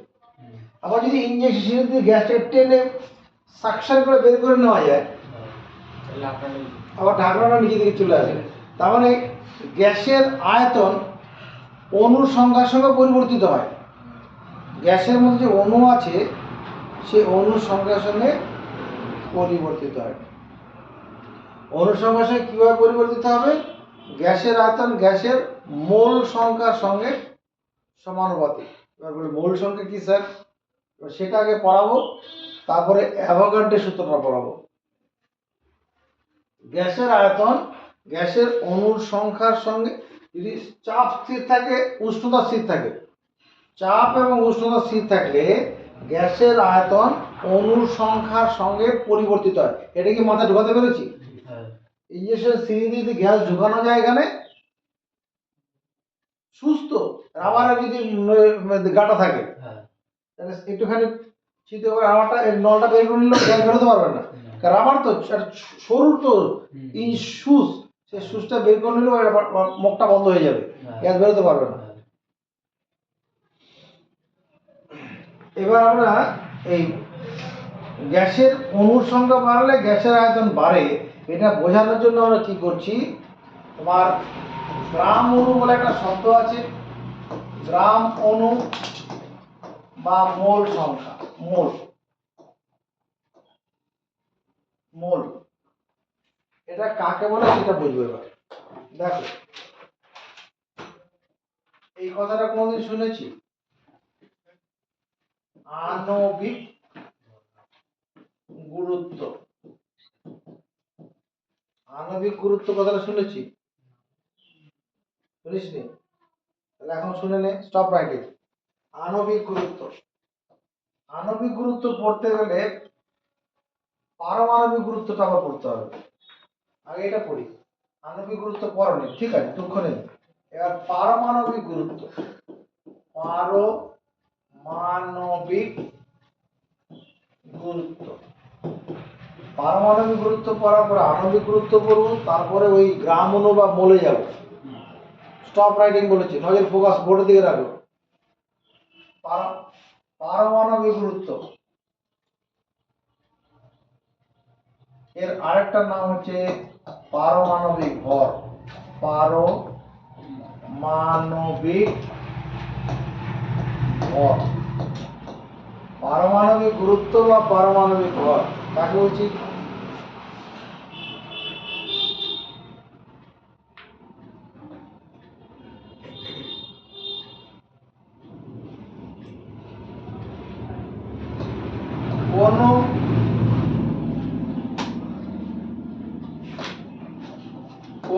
মৌলের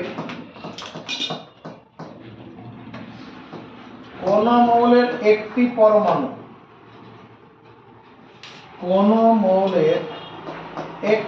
পরমাণু একটি হাইড্রোজেন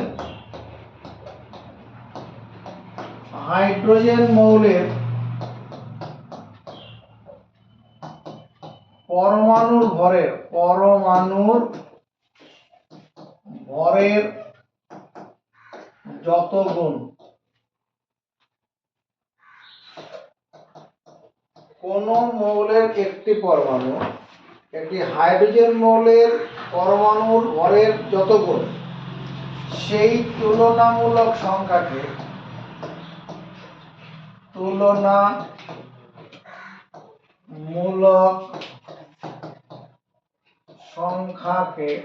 বলে মৌলের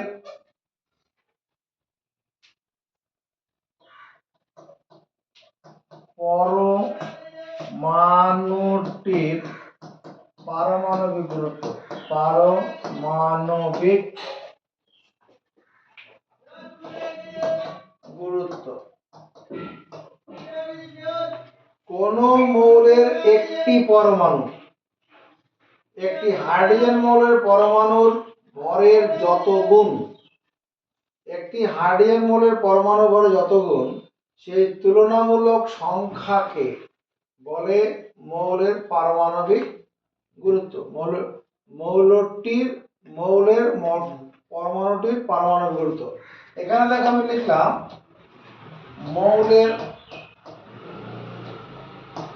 নাম। এখানে মৌলের নাম, মৌলের চিহ্ন, এখানে পারমাণবিক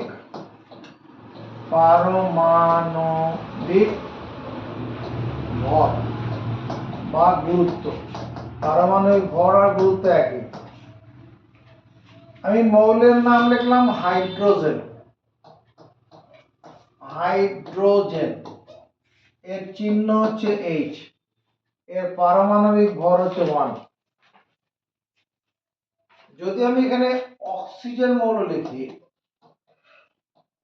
অক্সিজেন, এর চিহ্ন হচ্ছে O, পারমাণবিক ভর কত? 8 না 16। অক্সিজেন মৌলের পারমাণবিক গুরুত্ব কত? 16। আমি কার্বন লিখলাম, কার্বন হচ্ছে C, এর পারমাণবিক ভর 12। আমি লিখলাম নাইট্রোজেন,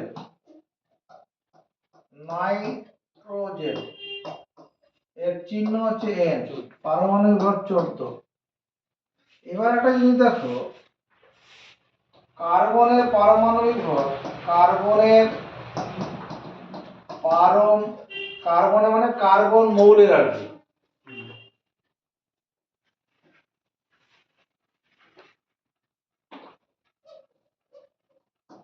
কার্বন মৌলের পারমাণবিক ভর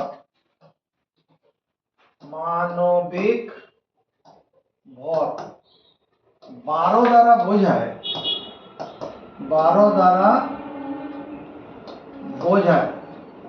কার্বন মৌলের পারমাণবিক ভর 12 দ্বারা বোঝায় একটি কার্বন পরমাণু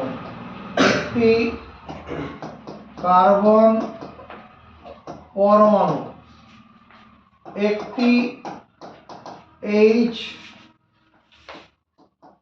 পরমাণুর ভরের চেয়ে 12 গুণ ভারী। কার্বন মৌলের পারমাণবিক ভর 12 বা পারমাণবিক গুরুত্ব 12 দ্বারা বোঝায় একটি কার্বন পরমাণু একটি H পরমাণুর চেয়ে 12 গুণ ভারী। অর্থাৎ ঘটনাটা এইটা, একটি কার্বন পরমাণুর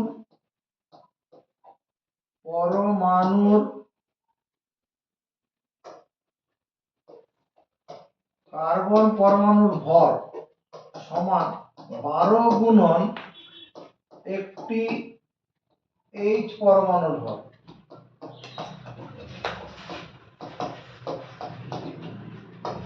H পরমাণু 12 খানা H পরমাণুর ভর যা হবে, একটি কার্বন পরমাণুর ভর সেটা হবে। তাহলে অক্সিজেনের পারমাণবিক ভর 16 লিখলাম, এটা কি বোঝাবে? একটি অক্সিজেন পরমাণু একটি হাইড্রোজেন পরমাণু হচ্ছে 16 গুণ ভারী। মানে একটা অক্সিজেন পরমাণু সমান কি 16 খানা হাইড্রোজেন পরমাণুর ভর। নাইট্রোজেন পারমাণবিক ভর 14, তারা কি বুঝাবো? নাইট্রোজেনের পারমাণবিক ভর 14, তারা কি বুঝবো? আমরা যেমন এটা লিখলাম হাইড্রোজেন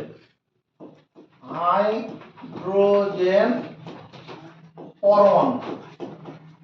হাইড্রোজেন পরমাণু কেমন দেখতে? ধরো এইটা হচ্ছে হাইড্রোজেন পরমাণু, এটা হাইড্রোজেন পরমাণু। অক্সিজেন পরমাণু কেমন দেখতে? আমার সঙ্গে সঙ্গে অক্সিজেন পরমাণু এরকম গোলাকারই হবে, আর এরকম আছে, এটা অক্সিজেন পরমাণু। কার্বন পরমাণু, কার্বন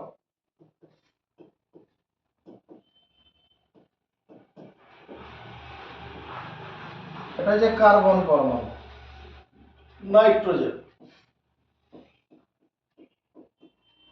নাইট্রোজেন পরমাণু এটা আছে, এর ভিতরে এরকম আছে, এটা নাইট্রোজেন পরমাণু। আমি বোঝানোর জন্য বলছি। এবার হাইড্রোজেন অণু, হাইড্রোজেন অণু, এখানে হাইড্রোজেন পরমাণু যদি আমরা H দিয়ে লিখি, হাইড্রোজেন অণুকে লিখবো H2, H সাফিক্স 2। ব্যাপারটা কি? তার মানে এই একটা পরমাণু তার সঙ্গে আরেকটা পরমাণু লেগে থাকবে, এটা হয়ে গেল হাইড্রোজেন অণু। দুটো পরমাণু পাশাপাশি লেগে থাকবে। অক্সিজেন অণু, অক্সিজেন অণু, অণুকে আমরা O2 দিয়ে লিখি। এখানে অক্সিজেন অণু কি, এটা অক্সিজেন একটা পরমাণু আর একটা অক্সিজেন পরমাণু, এরকম এরকম দুটো পরমাণু পাশাপাশি লেগে থাকবে। নাইট্রোজেন, নাইট্রোজেন অণু N2, এটা একটা নাইট্রোজেন পরমাণু আছে, তার পাশে আরেকটা নাইট্রোজেন পরমাণু, নাইট্রোজেন অণু হয়ে গেল। জল, জল, জলের অণু, জল যৌগিক পদার্থ, জলের অণু, জলের অণু কি H2O, H2O গল্পটা কি? আচ্ছা, এটা কি জিনিস? হাইড্রোজেন পরমাণু। এটা কি জিনিস?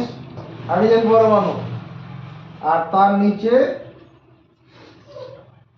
এটা হচ্ছে অক্সিজেন, এটা হাইড্রোজেন, এটা হাইড্রোজেন, এটা অক্সিজেন।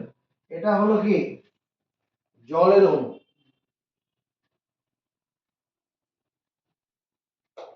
মৌল বা যৌগের একটি অণুকে যা দিয়ে সংক্ষেপে প্রকাশ করা হয় তাকে কি বলে? অণু বলে। আর মৌলের যে ক্ষুদ্রতম কণা রাসায়নিক বিক্রিয়ায় অংশগ্রহণ করে তাকে কি বলে? পরমাণু। মৌলের যে ক্ষুদ্রতম কণা রাসায়নিক বিক্রিয়ায় অংশগ্রহণ করে সেটা পরমাণু। এখানে আমরা দুটো জিনিস লিখে ফেলি। অণু কি জিনিস দেখতে পেয়ে গেছি, এবার এখানে লিখি পরমাণু, পরমাণু আর হচ্ছে অণু, পরমাণু। তুমি যখন ক্লাস 9-এও ছিল, তার আগেও ছিল, মৌলের পরমাণু মানে কি, এরকম একটা অংশ, তার ভিতরে একটা নিউক্লিয়াস থাকে।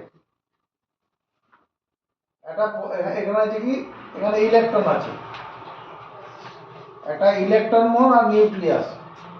এটা একটা মৌলের পরমাণু। মৌলের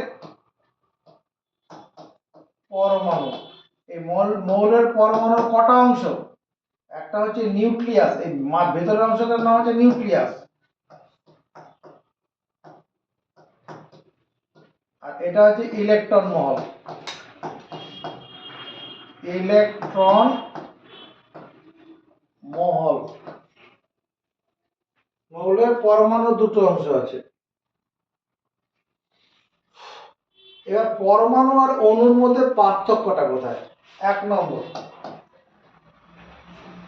মৌলের যে ক্ষুদ্রতম কণা, মৌলের যে ক্ষুদ্রতম কণা রাসায়নিক বিক্রিয়ায় অংশগ্রহণ করে, রাসায়নিক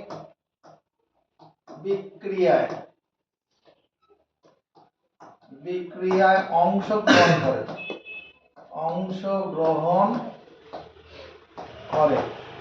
মৌলের যে ক্ষুদ্রতম কণা রাসায়নিক বিক্রিয়ায় অংশগ্রহণ করে তাকে কি বলে? মৌলের পরমাণু বলা হয়। পরমাণু বলে। মৌলের যে ক্ষুদ্রতম কণা রাসায়নিক বিক্রিয়ায় অংশগ্রহণ করে তাকে কি বলে? পরমাণু।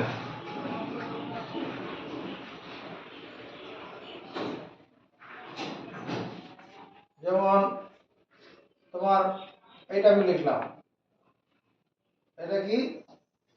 অক্সিজেন পরমাণু। এই অক্সিজেন পরমাণু রাসায়নিক বিক্রিয়ায় অংশগ্রহণ করে। আর মৌল বা যৌগের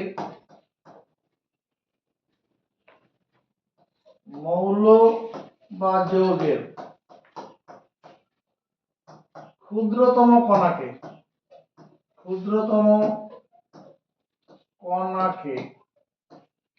বলে অণু।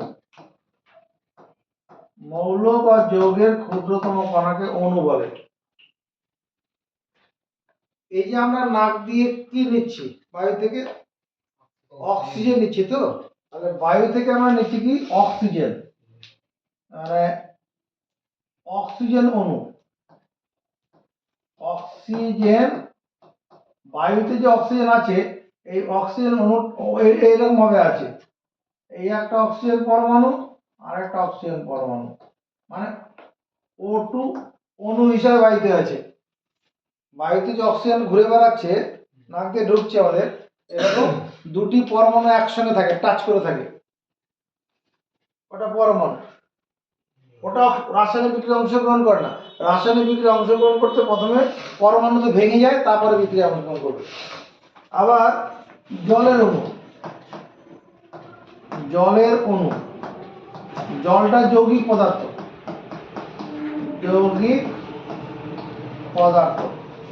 জলের অণুটা কিরকম? জল তো H2O, এটা কি জিনিস? হাইড্রোজেন পরমাণু। এটা একটা হাইড্রোজেন পরমাণু, আর তার নিচে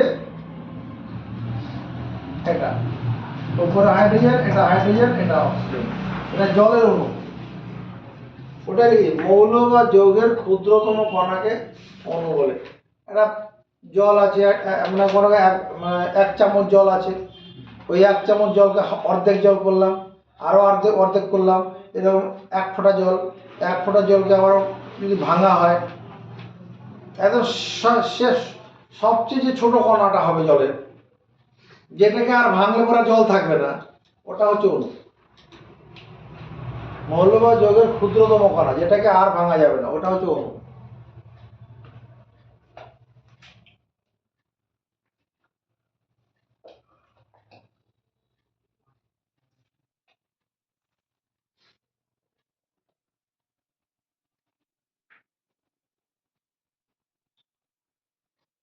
মৌলের অণু কি করতে পারে? স্বাধীনভাবে থাকতে পারে না। মৌলের অণু কি করতে পারে? স্বাধীনভাবে থাকতে পারে না। মৌলের অণু স্বাধীনভাবে থাকতে পারে না।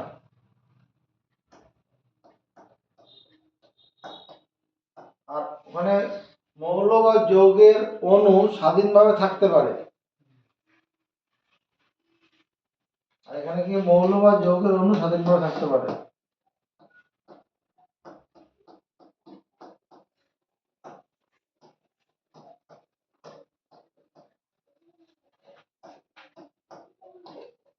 স্বাধীনভাবে থাকতে পারে। একটা অক্সিজেনের পরমাণু আকারে থাকতে পারবে, ও পরমাণু আকার থাকলেই ও যে বিক্রিয়া করবে, আর অণু আকারে থাকলে বিক্রিয়া করবে না, চুপচাপ থাকবে।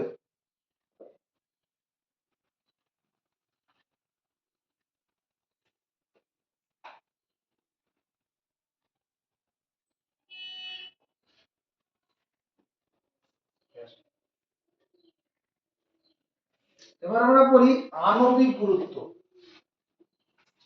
আণবিক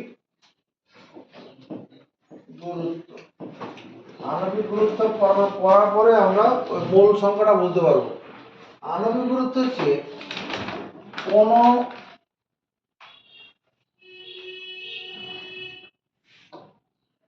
কোন মৌল বা যৌগের, কোন মৌল বা যৌগের একটি অণু, কোন মৌল বা যৌগের একটি অণু একটি H পরমাণুর ভরের চেয়ে, একটি H পরমাণু ভরের চেয়ে যত গুণ ভারী, যত গুণ ভারী, সেই তুলনামূলক সংখ্যাকে, তুলনামূলক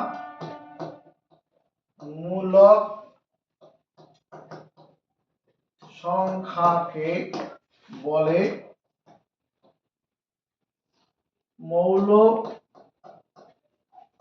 বা যৌগটি আণবিক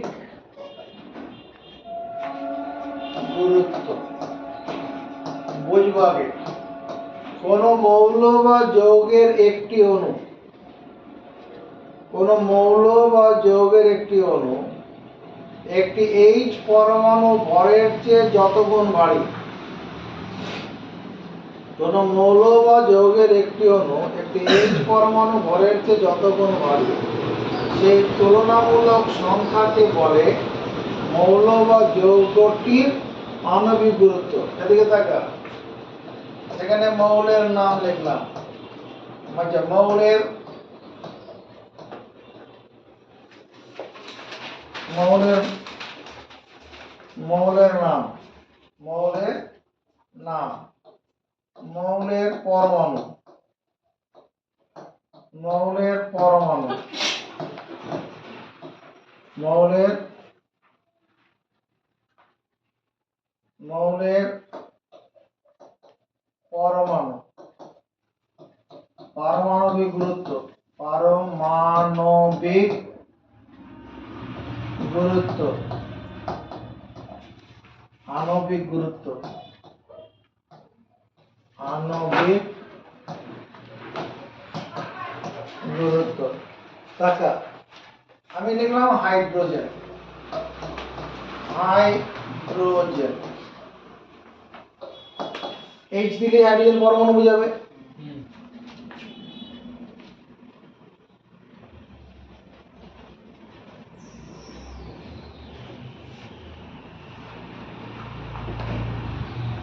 পারমাণবিক গুরুত্ব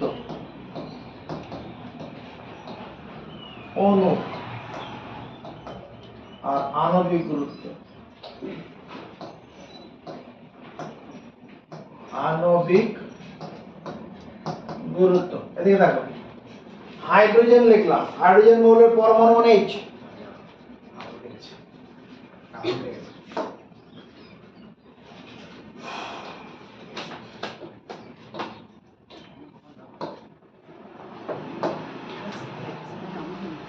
কি লিখলাম? মৌলের নাম। আমার সঙ্গে সঙ্গে লেখো, মৌলের নাম। সংজ্ঞাটা কি লেখা হয়েছিল? ঠিক আছে, তো মৌলের নাম সঙ্গে সঙ্গে লেখো। তারপরে মৌলের পরমাণু, মৌলের পরমাণু, তারপরে পারমাণবিক গুরুত্ব, পারমাণবিক গুরুত্ব, মৌলের অণু, মৌলের অণু, আণবিক গুরুত্ব, আণবিক গুরুত্ব। আমি মৌলের নাম লিখলাম হাইড্রোজেন, হাইড্রোজেন। হাইড্রোজেন মৌলের পরমাণু H, পারমাণবিক গুরুত্ব 1।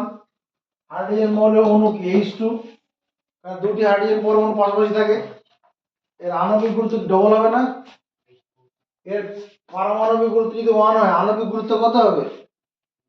আণবিক গুরুত্ব 2 গুণন 1 মানে 2 হবে। ডবল হবে তো? একটা পরমাণু যা ভর হবে, দুটো পরমাণু ভর ডবল হবে না? এবার লিখছি আমি নাইট্রোজেন,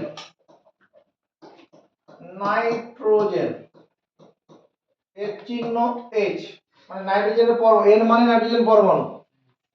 পারমাণবিক গুরুত্ব 14। নাইট্রোজেনের অণু হচ্ছে N2। আর আণবিক গুরুত্ব কত হবে?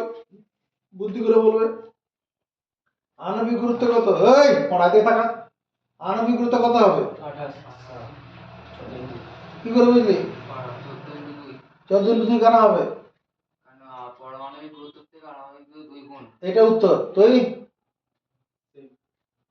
এখানে অণু মানে নাইট্রোজেনের একটি অণু দুটি পরমাণু নিয়ে গঠিত। নাইট্রোজেনের একটি অণু দুটি পরমাণু নিয়ে গঠিত।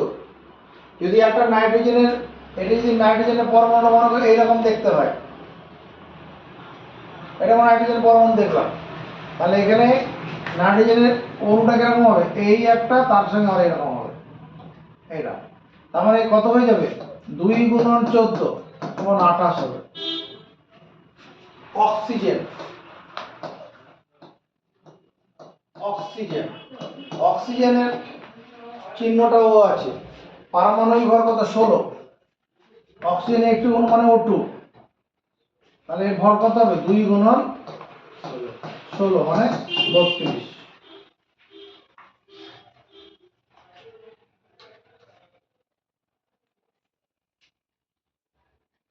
বুঝেছি? আচ্ছা, এবার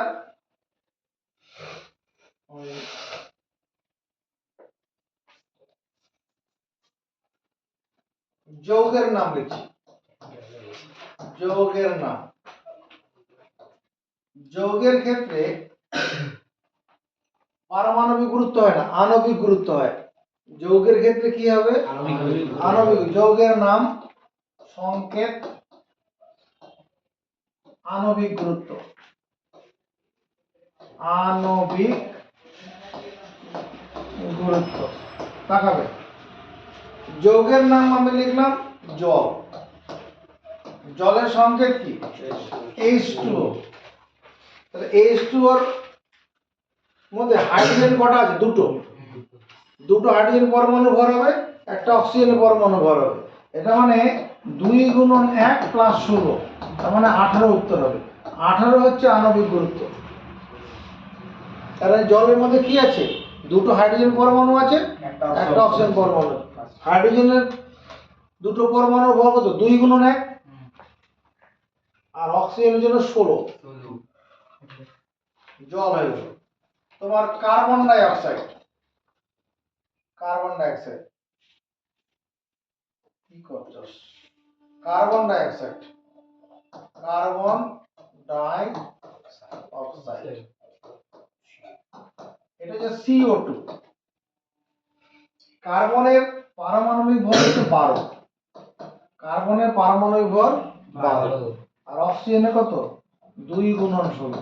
O2 আছে, O2 মানে দুটি পরমাণু আছে, একটা পরমাণুর ভর 16, তাহলে কত হবে 12 প্লাস 32 সমান 44। মনে কর sulphuric acid, sulphuric acid H2SO4। Sulphuric অ্যাসিডের আণবিক গুরুত্ব কত হবে 2 গুণন 1, মানে এই H2 হয়ে গেল। সালফারের হচ্ছে 32, সালফারের আণবিক ভর কত, সালফারের পারমাণবিক ভর 32, আর হচ্ছে 4 গুণন 16, দেখ কত হয় 2 প্লাস 32 আর 4 16 64, কত হচ্ছে 98 নাকি। Calcium carbonate, calcium carbonate CaCO3। ক্যালসিয়ামের পারমাণবিক আণবিক গুরুত্ব কত, ক্যালসিয়াম হচ্ছে 40, ক্যালসিয়ামের পারমাণবিক ভর 40, মানে ক্যালসিয়ামের একটি পরমাণু একটা হাইড্রোজেন থেকে 40 গুণ ভারী। ক্যালসিয়ামের পারমাণবিক ভর 40, ক্যালসিয়ামের একটি পরমাণু হাইড্রোজেনের চেয়ে কতটা ভারী 40 গুণ। কার্বনের হচ্ছে 12 আর 3 গুণ 16, এটা করলে দেখ 100 হবে, 3 16 48, আর এখানে 40 আর 12 তো 52, 48 আর 52 কত হয় 100। এটা আণবিক গুরুত্ব বুঝলাম। এগুলো আমাদের সব লাগবে, এই যে গ্যাসের অধ্যায়টা পড়ছি, এরপরেই সব গণনা আছে, রাসায়নিক গণনা। এইটুকুন মাথায় ঢুকলো বলে মনে করি, এরপরে চলে আসি। মৌলের অণু হয়, যৌগের অণু হয়, তাহলে অণুর আণবিক গুরুত্ব আর যৌগের ক্ষেত্রে আণবিক গুরুত্ব, যৌগের ক্ষেত্রে পারমাণবিক গুরুত্ব হয় না। এবার দেখো কি বলতে চাইছিলাম। মৌল বা যৌগের আণবিক গুরুত্বকে, আণবিক গুরুত্বকে গ্রামে প্রকাশ করলে, মৌল বা যৌগের আণবিক গুরুত্বকে গ্রামে প্রকাশ করলে, গ্রামে প্রকাশিত ভরকে, গ্রামে প্রকাশিত ভরকে বলে ওই মৌল বা যৌগটির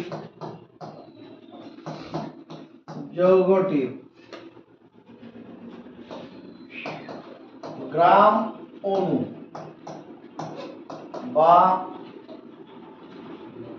মোল।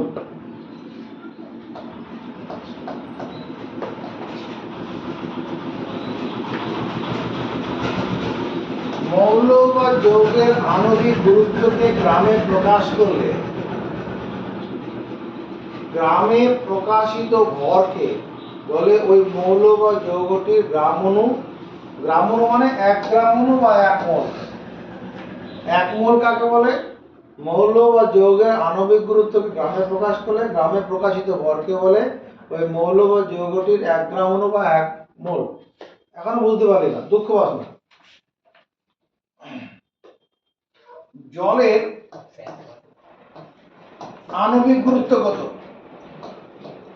আণবিক গুরুত্ব এটা আমরা বের করে দেখিয়েছি।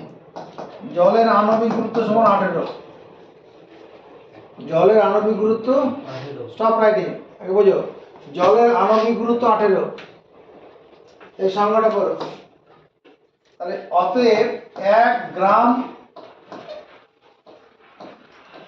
অণু জল, 1 গ্রাম অণু জল, এই সংজ্ঞা অনুসারে কি হবে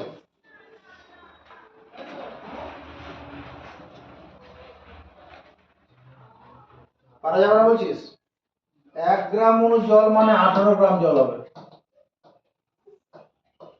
পরে দেখো 1 মোল জল, 1 মোল জল এটা সমান 18 গ্রাম জল। কেন হবে? মৌল বা যৌগের আণবিক গুরুত্বকে গ্রামে প্রকাশ করলে, গ্রামে প্রকাশিত ভরকে বলে মৌল বা যৌগটির 1 গ্রাম অণু বা 1 মোল। 1 গ্রাম অণু আর গ্রাম অণু একই। টাকা মানে 1 টাকা, এখনো বুঝতে পারি না। টাকা। Carbon die oxide, carbon die অক্সাইডের, কার্বন ডাই অক্সাইডের আণবিক গুরুত্ব, আণবিক গুরুত্ব কত? 44 না? কার্বন ডাই অক্সাইড তো CO2, এর আণবিক গুরুত্ব কত? 44। কি করে হয়? মানে একটি কার্বন ডাই অক্সাইডের অণু একটা হাইড্রোজেনের পরমাণু ভরে 44 গুণ ভারী। একটি কার্বন ডাই অক্সাইডের অণু একটি হাইড্রোজেন পরমাণু ভরে 44 গুণ ভারী। দেখা বুঝতে না বলে দেখা, এটা মনে করে একটা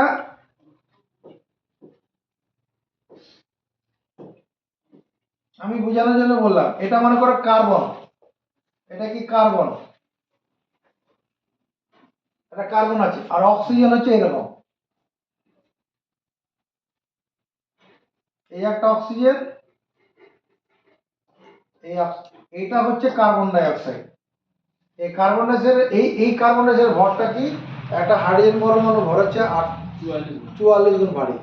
তাহলে 1 গ্রাম অণু কার্বন, 1 গ্রাম অণু জল, 1 গ্রাম অণু জল মানে কতটা জল?